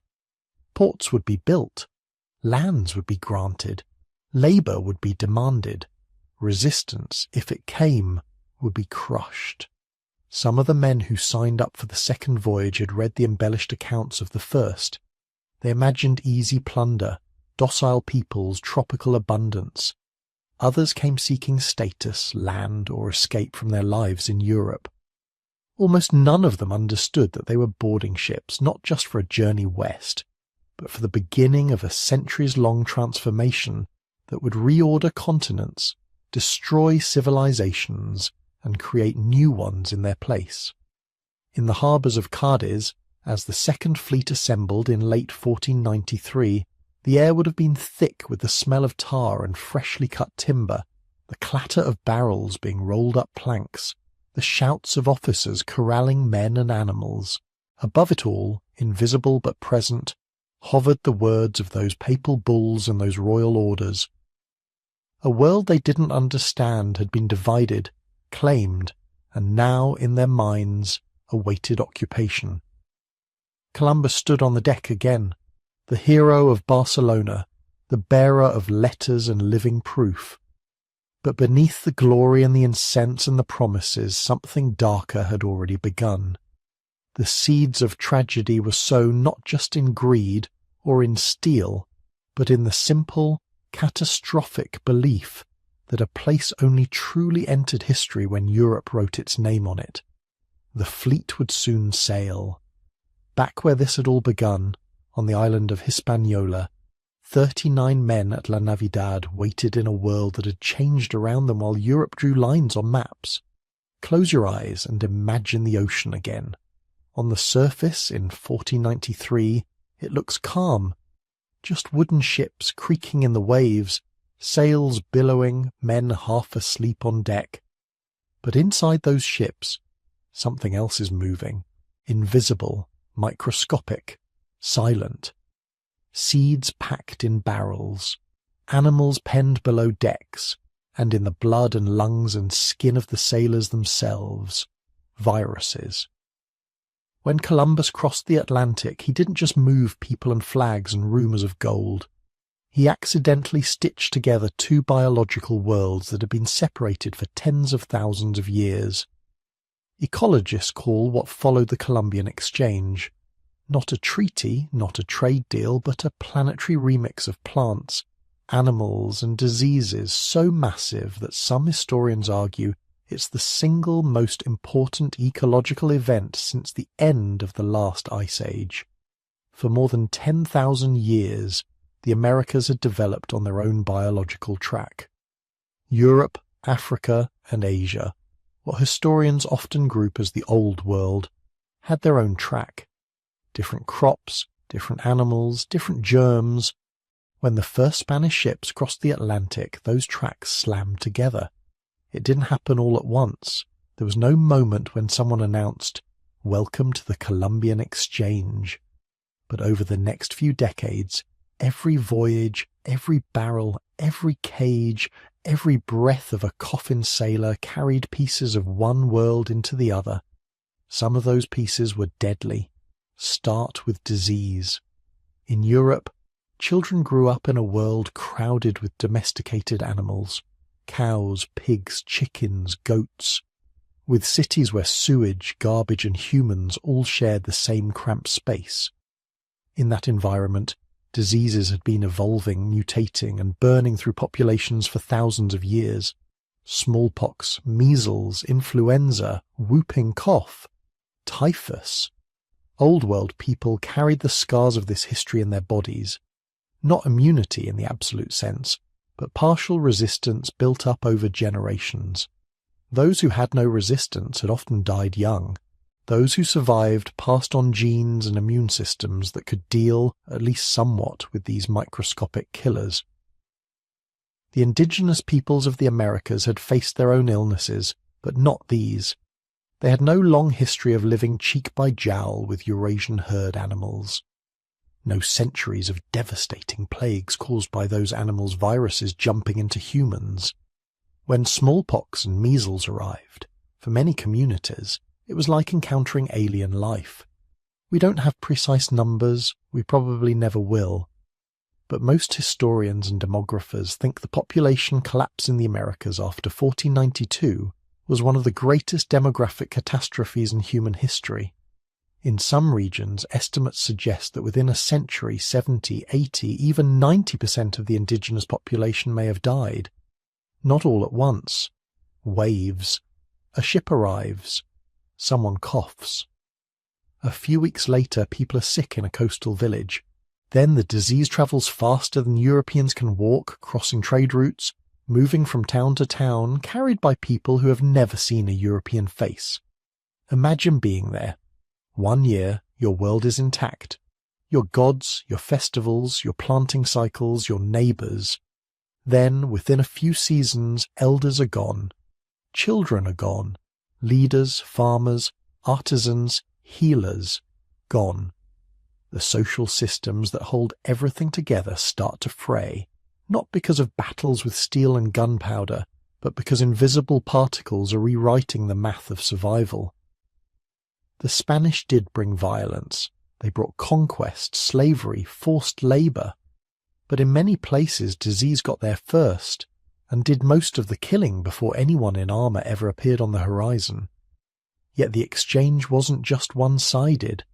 It wasn't only death moving west. Sometimes life and abundance flowed east. Think about your dinner plate.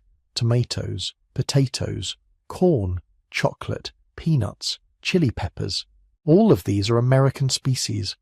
For tens of thousands of years, not a single Italian, Chinese, Indian or West African farmer had ever seen a tomato plant, a potato tuber, a cacao pod, or an ear of maize. Within a few centuries of 1492, they were everywhere. Take the potato. A humble Andean tuber, adapted to high altitudes and cold nights, with an almost ridiculous amount of calories crammed into a small package. When Europeans finally began planting potatoes seriously, especially in places like Ireland, the effect was explosive. Suddenly you could feed more people on the same amount of land. Populations grew. Villages that once scraped by on grain harvests now had a backup. This little underground food from the Andes quietly helped fuel Europe's population boom. Tomatoes travelled a different path. At first, Europeans were suspicious. Some thought they were poisonous. They were, after all, part of the nightshade family. But gradually, cooks in places like Spain and Italy started experimenting. Sauces changed. Flavours deepened. The classic Italian cuisine people romanticize today, tomato sauces, pizza, rich red pastas, would have been literally impossible before the Columbian Exchange. No tomatoes, no marinara. Maize, corn, may have been the biggest global game-changer of all. Developed by indigenous farmers in Mesoamerica from a wild grass called teosinte, maize was a human creation, shaped over generations of careful selection. After 1492, it spread across Europe, Africa, and Asia, becoming a staple food in regions that had never known it existed. In parts of Africa and the Balkans, people built entire diets around cornmeal. In China, maize helps sustain farmers in marginal upland soils, extending cultivation into places that rice couldn't easily reach. And then there was chocolate. Cacao, once a sacred drink among Mesoamerican elites, crossed the ocean and slowly evolved into the sweetened, milky form that would become a global obsession. What began as a bitter, spiced ritual beverage ended up as a comfort food in European drawing rooms and eventually in vending machines. So while disease was tearing societies apart in the Americas, American crops were beginning to reshape diets and populations in the Old World. More calories, more people, new cuisines, new comforts. It was a deeply uneven trade, but it was a trade. The flow in the other direction wasn't just germs, it was hooves and snouts and roots and weeds. When Columbus returned to the Caribbean on his second voyage, he didn't come with just men. He came with animals that had never set foot in the Americas: horses, cattle, sheep, goats, pigs, and seeds of European crops: wheat, barley, olives, sugar cane, on islands where there had once been only native mammals like hutias and bats. Pigs were suddenly rooting through the undergrowth, eating anything they could find. They multiplied quickly, often escaping into the wild, turning into feral herds that disrupted indigenous gardens and trampled native plants. Horses were even more transformative. There had been horses in the Americas long ago, but they'd gone extinct at the end of the last ice age. When the Spanish reintroduced them, they didn't just alter transportation, they rewired entire cultures. Over time, indigenous peoples in the Great Plains of North America, far from the Caribbean, would adopt horses and create new ways of living built around mounted hunting and mobility. But in the early years after Columbus, the change was just beginning. A few animals here and there, some fear, some fascination, and a future no one yet imagined. European plants behaved like quiet invaders. Wheat and barley needed cleared land, so forests were cut, fields were ploughed. Sometimes European weeds came along for the ride, plants that stowed away in bags of grain or clung to the hooves of animals, then spread across new landscapes, outcompeting native species. Sugar cane, carried from the Old World tropics, would become one of the most important and brutal crops in the New World. It grew well in the Caribbean climate, too well. European demand for sugar soared, plantations expanded, and with them came another terrible part of the exchange: the forced transport of millions of enslaved Africans to labour in fields that hadn't existed before 1492. A human current crossing the Atlantic in chains, driven by a plant that had changed continents. Even disease may not have been a purely one-way street. For centuries, doctors and historians have debated the origins of syphilis. Some argue it existed in the Old World before 1492, but was misdiagnosed as other diseases. Others point to evidence suggesting it first appeared in Europe shortly after Columbus's voyages, spreading rapidly through armies and brothels, its symptoms far more severe than the later, more familiar form. In that telling, syphilis is the American disease that went the other way across the Atlantic, a grim reminder that the Columbian exchange wasn't a simple story of Europeans giving and indigenous peoples receiving. It was a genuine exchange, even if the balance of suffering was heavily weighted. Over the long term, the Columbian exchange reshaped global agriculture so thoroughly that it's hard to imagine the world before it.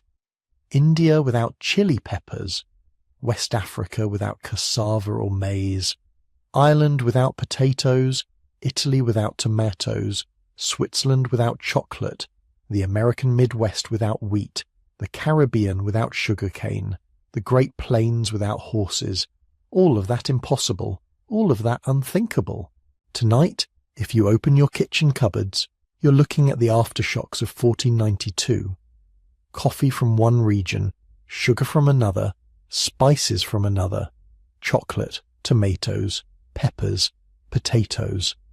A tiny museum of the Columbian Exchange displayed as groceries, and it's still going.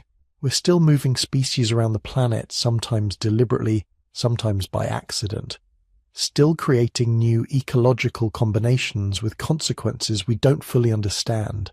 But in 1492, when Columbus first stepped onto that Caribbean beach, none of the people there, Spanish or Taino, could see any of this. To them, it was just contact between two human societies.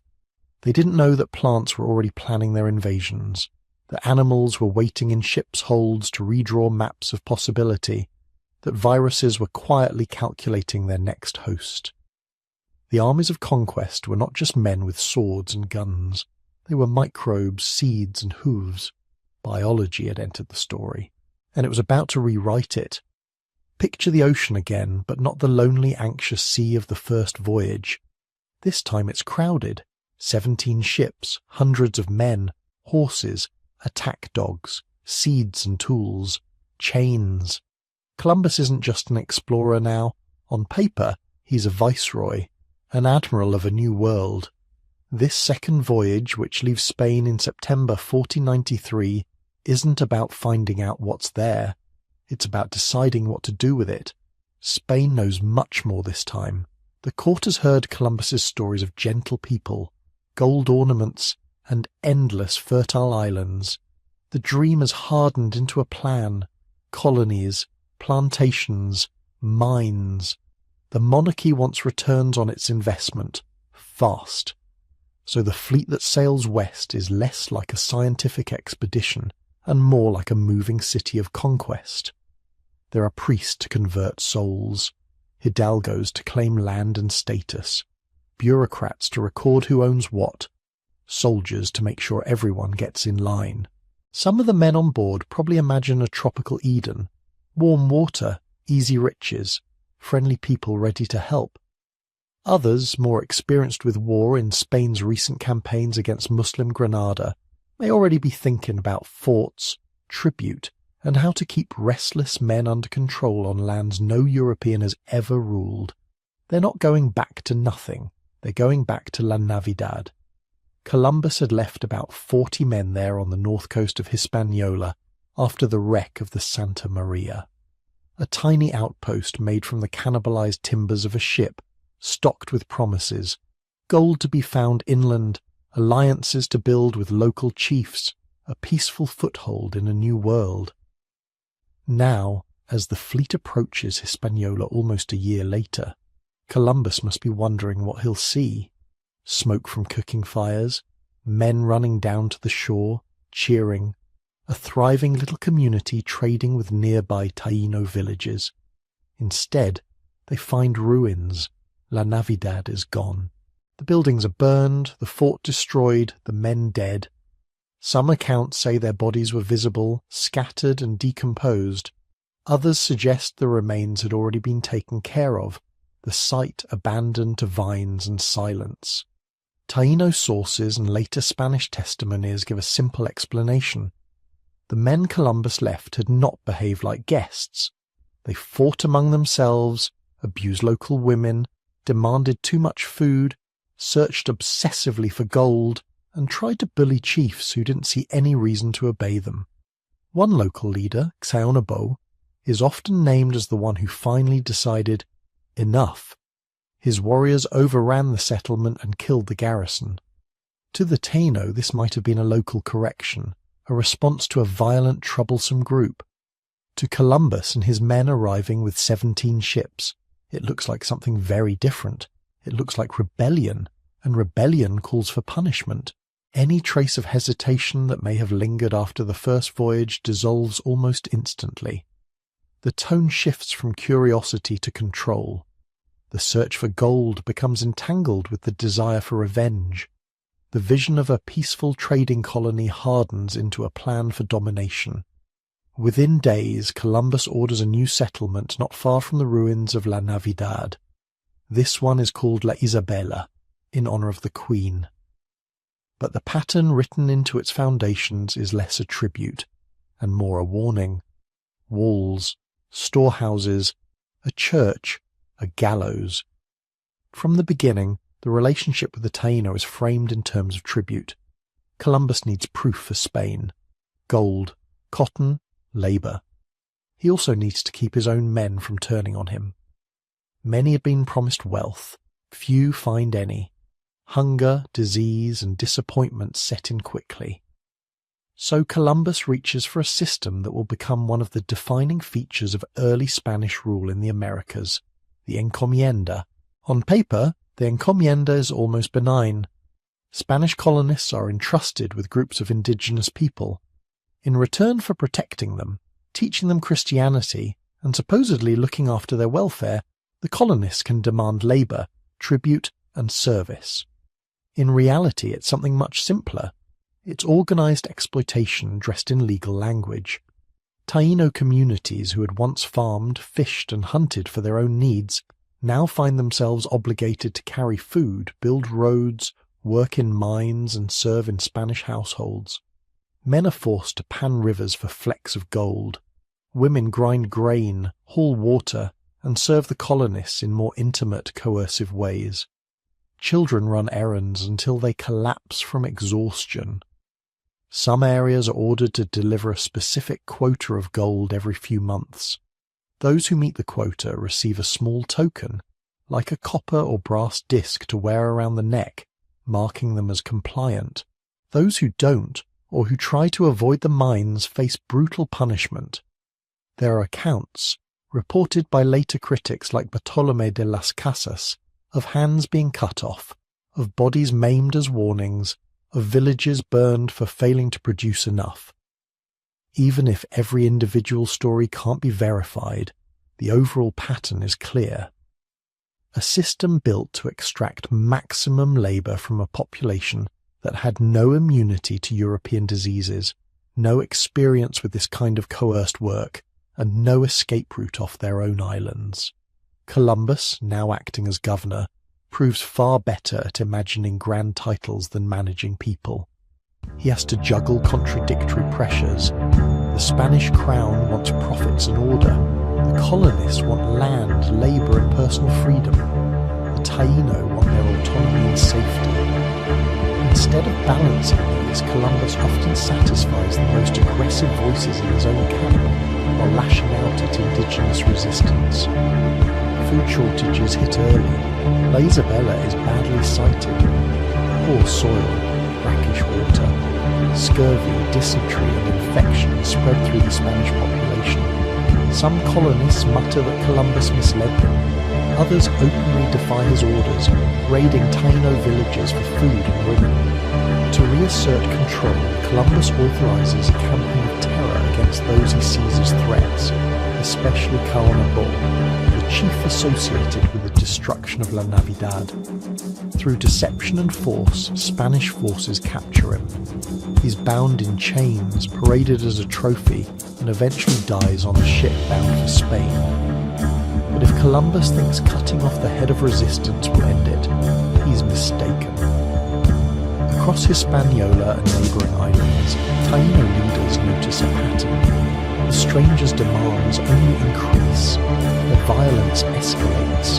Their numbers grow with every ship. Chiefs who had initially tried to host and appease now begin to plot something else: resistance. In 1495, a major coalition of Taino warriors confronts Spanish forces in the interior of Hispaniola. Estimates of their numbers vary wildly, tens of thousands in some reports, perhaps far fewer in reality. But the sense is the same. This is not a minor skirmish. It's an attempt to push the invaders back. It fails. Steel weapons, crossbows, cavalry and war dogs give the Spanish a decisive advantage. Horses in particular terrify fighters who have never seen such animals before. After the battle, Columbus's forces pursue fleeing groups, capturing many as slaves. Some are kept to work the fields and mines, others are shipped to Spain and sold. This is one of the earliest waves of mass indigenous enslavement in the Americas under Spanish rule. It won't be the last. The devastation isn't just from war and forced labour. Diseases, likely smallpox, influenza and other Eurasian infections, begin to move quietly through Taino communities. People who have never encountered these pathogens have no built-up immunity. Deaths rise, often without the Spanish fully understanding why. To the Taino, it may seem as if the arrival of the strangers has called down a new kind of invisible curse. Some historians hesitate to use the word genocide for this early period, pointing out that the Spanish crown occasionally passed laws meant to limit abuses. But on the ground, the combination of deliberate terror, mass enslavement, systematic overwork, and indifference to Taino survival feels very much like a slow-motion extermination. Reports start flowing back across the Atlantic. Not just triumphant tales of conquest, but disturbing accounts of chaos. Colonists write letters complaining that Columbus and his brothers are tyrannical, favouring their own friends, hoarding privileges, punishing dissenters. Others accuse him of weakness, of not being harsh enough, not delivering enough gold, not keeping the colony orderly. The crown is far away, but not deaf. Spain has just invested enormous prestige in this venture, and it can't afford complete collapse. So, in the late 1490s, royal officials begin to take a closer interest in what is actually happening in Hispaniola. In 1500, a royal commissioner, Francisco de Bobadilla, arrives with broad powers. He hears the complaints, sees the prisons filled with both Spaniards and Taino, and reads the accounts of whippings, hangings, and mutilations. Whatever personal motives he might have, he comes to a clear conclusion. The colony is out of control, and Columbus is at the centre of the storm. Bobadilla arrests Columbus and his brothers. The admiral who once stood before the Spanish court as the discoverer of a new world is now placed in irons, not symbolically, not as a gesture, but with real chains on his wrists and ankles, loaded onto a ship bound back across the same ocean he had crossed in triumph only a few years earlier. Sailing east this time, Columbus reportedly refuses to have the chains removed, even when offered. Some later stories claim he keeps them until the end of his life, a physical reminder of how quickly fortune can reverse. By the time he reaches Spain again, the myth has already started to split away from the man. To many in Europe, he is still the visionary who found a western route to lands unknown. To those who lived under his rule in the Caribbean, he is something else entirely. An incompetent governor, a brutal master, a man whose arrival turned their world from a complex, thriving island society into a landscape of hunger, fear, and loss. Between 1493 and 1500, the paradise that Columbus had described on his first voyage is already slipping away. Forests are being cleared, villages disrupted or destroyed, populations forced into new patterns of labour and dependence. A door that had been opened with gifts and curiosity is now held wide with swords and shackles. The age of exploration has already become the age of conquest. And for the Taino, the clock is ticking. By the time Columbus reached the end of his life, the world he thought he discovered still existed only in his imagination. Picture him in 1506, an aging man in Valladolid, Spain. His joints aching from decades at sea, his eyesight failing, his reputation already dimmer than it had been on that triumphant day in Barcelona, when he first returned with captives and gold trinkets. He's been arrested once, shipped back to Spain in chains after accusations of cruelty and misrule in the Caribbean. He has fought legal battles to regain the titles he was promised, the share of wealth he believed was his by right. The Admiral of the Ocean Sea now spends much of his time writing letters and petitions, arguing, pleading, insisting that he has been wronged. But through all of this, one belief never wavers. He is certain he reached Asia. To his dying day, Columbus insists that the lands he sailed to are the outskirts of the Indies, the fringes of Cathay and Cipangu, Asia's eastern shores. He pores over maps and biblical prophecies. He tries to reconcile what he saw with what he expected to see. The people, the plants, the distances. None of it quite fits Marco Polo's descriptions, but he rationalizes, adjusts, reinterprets. He never accepts that he found a continent that Europe didn't know existed. So Columbus dies as he lived, half navigator, half visionary, locked inside a mental map that the real world is already starting to erase. And for a while, history almost erases him too. In the decades after his death, other names rise. Amerigo Vespucci, whose letters describe a new world distinct from Asia. Hernan Cortés, Francisco Pizarro, men whose ruthless conquests shower Spain with silver and gold on a scale Columbus never imagined. Cartographers start writing America on their maps. Lisbon and Seville buzz with new routes, new schemes, new empires. Columbus becomes just one among many explorers, a starting point, not a legend. The transformation from fallible navigator to near-mythic hero comes much later, under very different skies. Fast forward to the 18th and 19th centuries. A new country has appeared on those maps, the United States. It has broken away from Britain and is searching for a story, a founding myth that doesn't depend on kings or ancient European traditions. Columbus is perfect. He didn't sail for England. He represents daring, risk, crossing an ocean. He can be reshaped into a symbol of discovery, of bold beginnings, of what people call the spirit of the New World. So American writers and politicians start to reinvent him. Schoolbooks turn a complicated Genoese mariner into a flawless visionary who proved the world was round, even though educated Europeans already knew that. Paintings show him stepping majestically onto pristine shores, flag in hand, as if history itself were waiting just for him. Poems and parades celebrate his courage. Cities, rivers, and a new federal district take his name.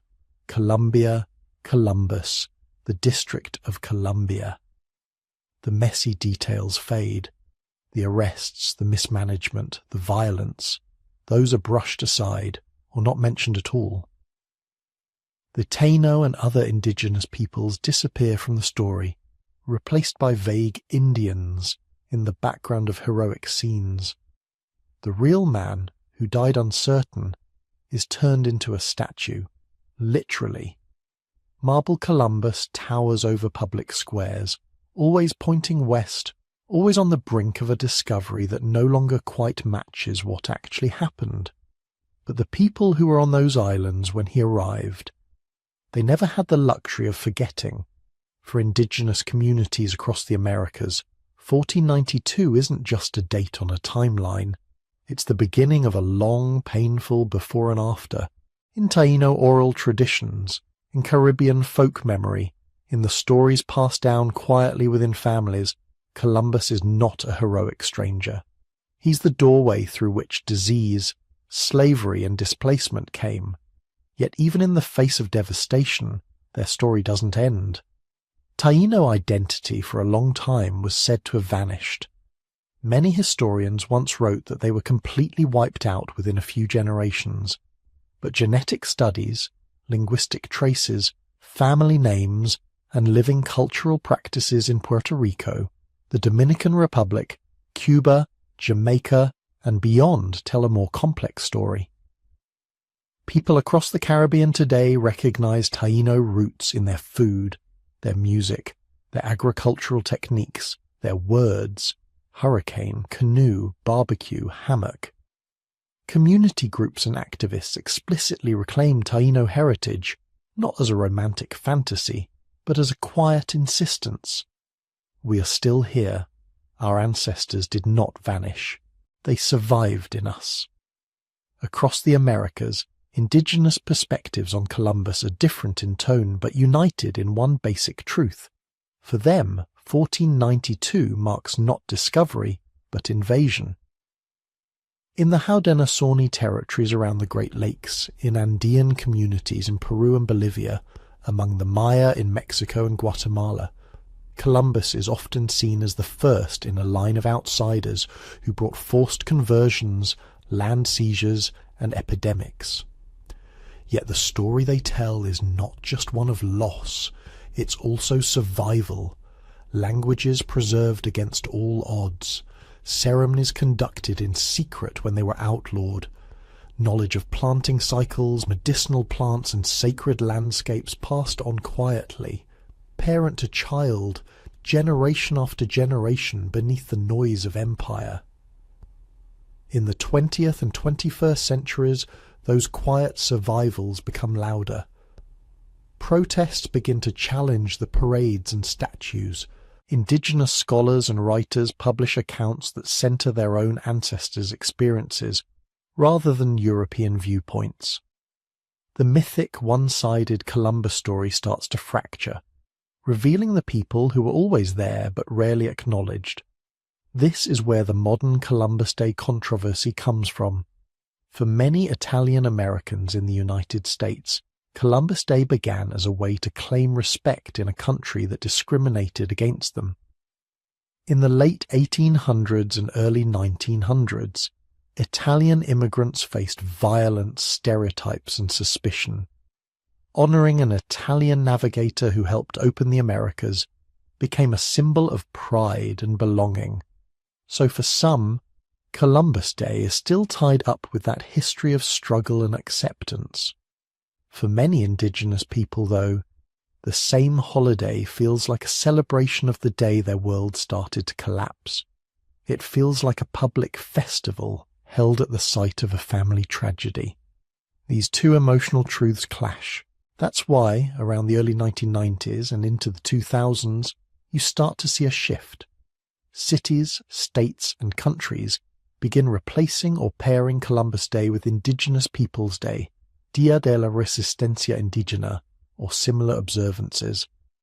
The focus moves from honouring a single European explorer to recognising the survival and contributions of native peoples. Different places remember 1492 in very different ways. In Spain, October 12th is celebrated as the Fiesta Nacional, also called Dia de la Hispanidad. It emphasises the creation of a Spanish-speaking world, the spread of language and culture across continents. Official narratives often highlight exploration and global influence more than conquest. In much of Latin America, the same date has worn many names: Dia de la Raza, Dia de la Hispanidad, Dia de la Resistencia Indígena, Dia del Encuentro de dos Mundos. Each name reflects a different interpretation: mixture, domination, encounter, resistance. In the Caribbean, the memory is especially intertwined with the Taino story and with the transatlantic slave trade that followed. 1492, there is the first beat in a rhythm that soon includes enslaved Africans, forced labour, sugar plantations, and revolutions. And in many classrooms around the world today, 1492 is presented not as a neat turning point, but as a tangled knot in global history. Economic historians see it as the start of massive wealth transfers, the rise of Atlantic empires.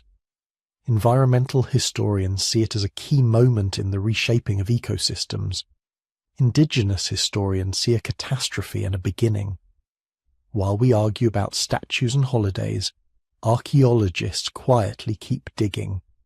On islands Columbus visited, underwater teams explore shipwrecks from his later voyages, piecing together details of how those expeditions were supplied and how they failed. On Hispaniola and Cuba, researchers excavate Taino villages, revealing complex societies with ball courts, ceremonial plazas, and sophisticated agriculture that Columbus barely understood. Chemical analysis of human remains shows changing diets as European crops and animals appear. Isotope studies track movement, showing who was local, who was forced to move, who married into whom. DNA evidence hints at early mixing between Spanish, Taino, and African populations sooner than many written records suggest. Every few years, a new find shifts the picture slightly. A Taino village turns out to have been larger than assumed. A European artifact appears in a layer earlier than expected. A re-evaluation of Columbus's own logbooks suggests he may have misjudged distances more drastically than once believed. History keeps rewriting itself, not because the past changes, but because our questions do. And this is where the story of 1492 becomes something more than a debate about one man. When you pull back and look at all the layers, Columbus's stubborn belief that he reached Asia, the American reinvention of him as a flawless hero, the indigenous memories of catastrophe and survival, the modern controversies over holidays and statues, the ongoing archaeological discoveries, you start to see that there isn't one single way to remember that year. There are many. Each perspective is like a different shoreline glimpsed from the deck of a ship at night. You see part of it, lit by whatever lantern you happen to be holding. The rest disappears into darkness, not because it isn't there, but because your light just doesn't reach it yet. Understanding this doesn't make history simpler, it makes it richer. Columbus can be both a skilled navigator and a deeply flawed leader. 1492 can be both a beginning of global connections and the start of immense suffering.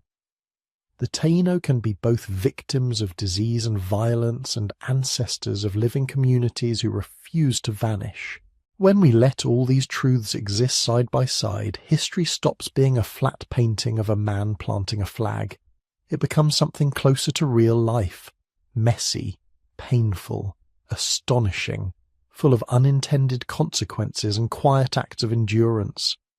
And as you drift towards sleep, you might imagine those first nights after October 12th, 1492. The Taino on their islands telling stories about the strange ships and their pale-skinned visitors. Columbus on his flagship, writing in his journal by lantern light, convinced he is on the edge of Asia. All of them unaware that centuries later, people they could never imagine would still be arguing, digging, remembering, and reimagining what those days meant. The waves that rocked their ships and lapped at their shores are long gone, but the ripples from that moment, they're still moving, quietly, through our maps, our languages, our holidays, and our dreams. So now, as the waves calm and the sails slacken, you're lying there somewhere between waking and sleep, with 1492 still echoing softly in your mind. A single voyage, 3 small ships, a few hundred men, and yet everything that followed, the empires, the epidemics, the plantations, the revolutions, even the languages many of us are thinking in right now, unfolded from that collision of worlds. On one side of the ocean, a Europe hungry for spices, land, and salvation. On the other, the Taino and countless other peoples living in worlds that were complete and coherent long before Columbus ever saw a shoreline in the dark. 2 realities, both fully human, meeting in a moment neither side could truly understand. When we look back, it's easy to see only forces. The age of exploration, the rise of Europe, the fall of indigenous America. Big phrases that sound like they move on rails. But underneath all of that were real people who woke up each morning not knowing they were history. A Taino child watching strange floating mountains appear on the horizon. A Spanish sailor gripping a rosary in the night, seasick and terrified the maps were wrong. A cacique deciding whether to offer hospitality or caution to these newcomers. A translator caught between 2 languages, trying to make sense of words neither side really had yet. Words for ownership, for God, for land, for forever. History isn't just dates and titles, it's pulses and breaths, fears and hopes, all layered on top of each other. It's the quiet sound of waves against a hull, the night before a landing that will change the world, and the rustle of palm leaves in a village that has no idea it's about to be renamed, redrawn, and rewritten. As you drift towards sleep, you might let your mind wander back over the scenes we've visited. The crowded, anxious streets of late medieval Spain, the open ocean at night, stars wheeling overhead as the crew whispers about turning back. The first moments on that Caribbean beach where nobody yet knows who is discovering whom. The slow realization, over months and years, that this isn't a brief encounter, but the beginning of something that cannot be undone. One voyage, and yet centuries of consequences. The crops that changed diets on both sides of the ocean. The diseases that tore through communities. The ideas that spread, twisted, resisted. The memories that were preserved and the stories that were silenced. All of it somehow connected back to those first footprints in the sand in October 1492. You don't have to decide right now in the dark whether Columbus was hero, villain, or something in between. You don't have to solve the debate before you fall asleep. You can simply hold the complexity for a moment. A world before contact, a world after, and that narrow, fragile bridge between them, walked by men who didn't know they were crossing from one era of human history into another. As your breathing slows, you might reflect on how many turning points there have been. How often a single choice, a ship launched, a voyage funded, a shoreline approached, ripples outward through centuries until it leaves faint traces even in your life, in your language, in the foods you eat, in the maps you learned as a child. One night in 1492 shaping countless nights after. If you're still awake and you've enjoyed drifting through this piece of the past, you can gently tap like or subscribe so you can fall asleep with more stories like this whenever you need them. If you feel like sharing, you can leave a quiet comment telling us where in the world you're listening from. Curled up in a small apartment in Madrid maybe, or in a dorm room in Sao Paulo, or on a couch somewhere far from the Atlantic letting old oceans rock you to sleep. If you'd like to support this channel a little more, you can also join our YouTube membership. It's completely optional, only if it feels right for you, and simply another way to help us keep making long, calm journeys through history, night after night. But for now, you don't need to do anything at all. You can let the story fade into the background, like a ship disappearing over the horizon. Let the last traces of 1492 blur at the edges, the voices growing softer, the lantern light on the deck dimming to black. The waves that once carried Columbus across the ocean can carry you somewhere gentler now. Let them rock you. Let the distant surf of centuries roll in and out. The islands grow quiet. The ships anchor for the night. The stars above the Caribbean sky hold their silent watch, and you can drift off with history.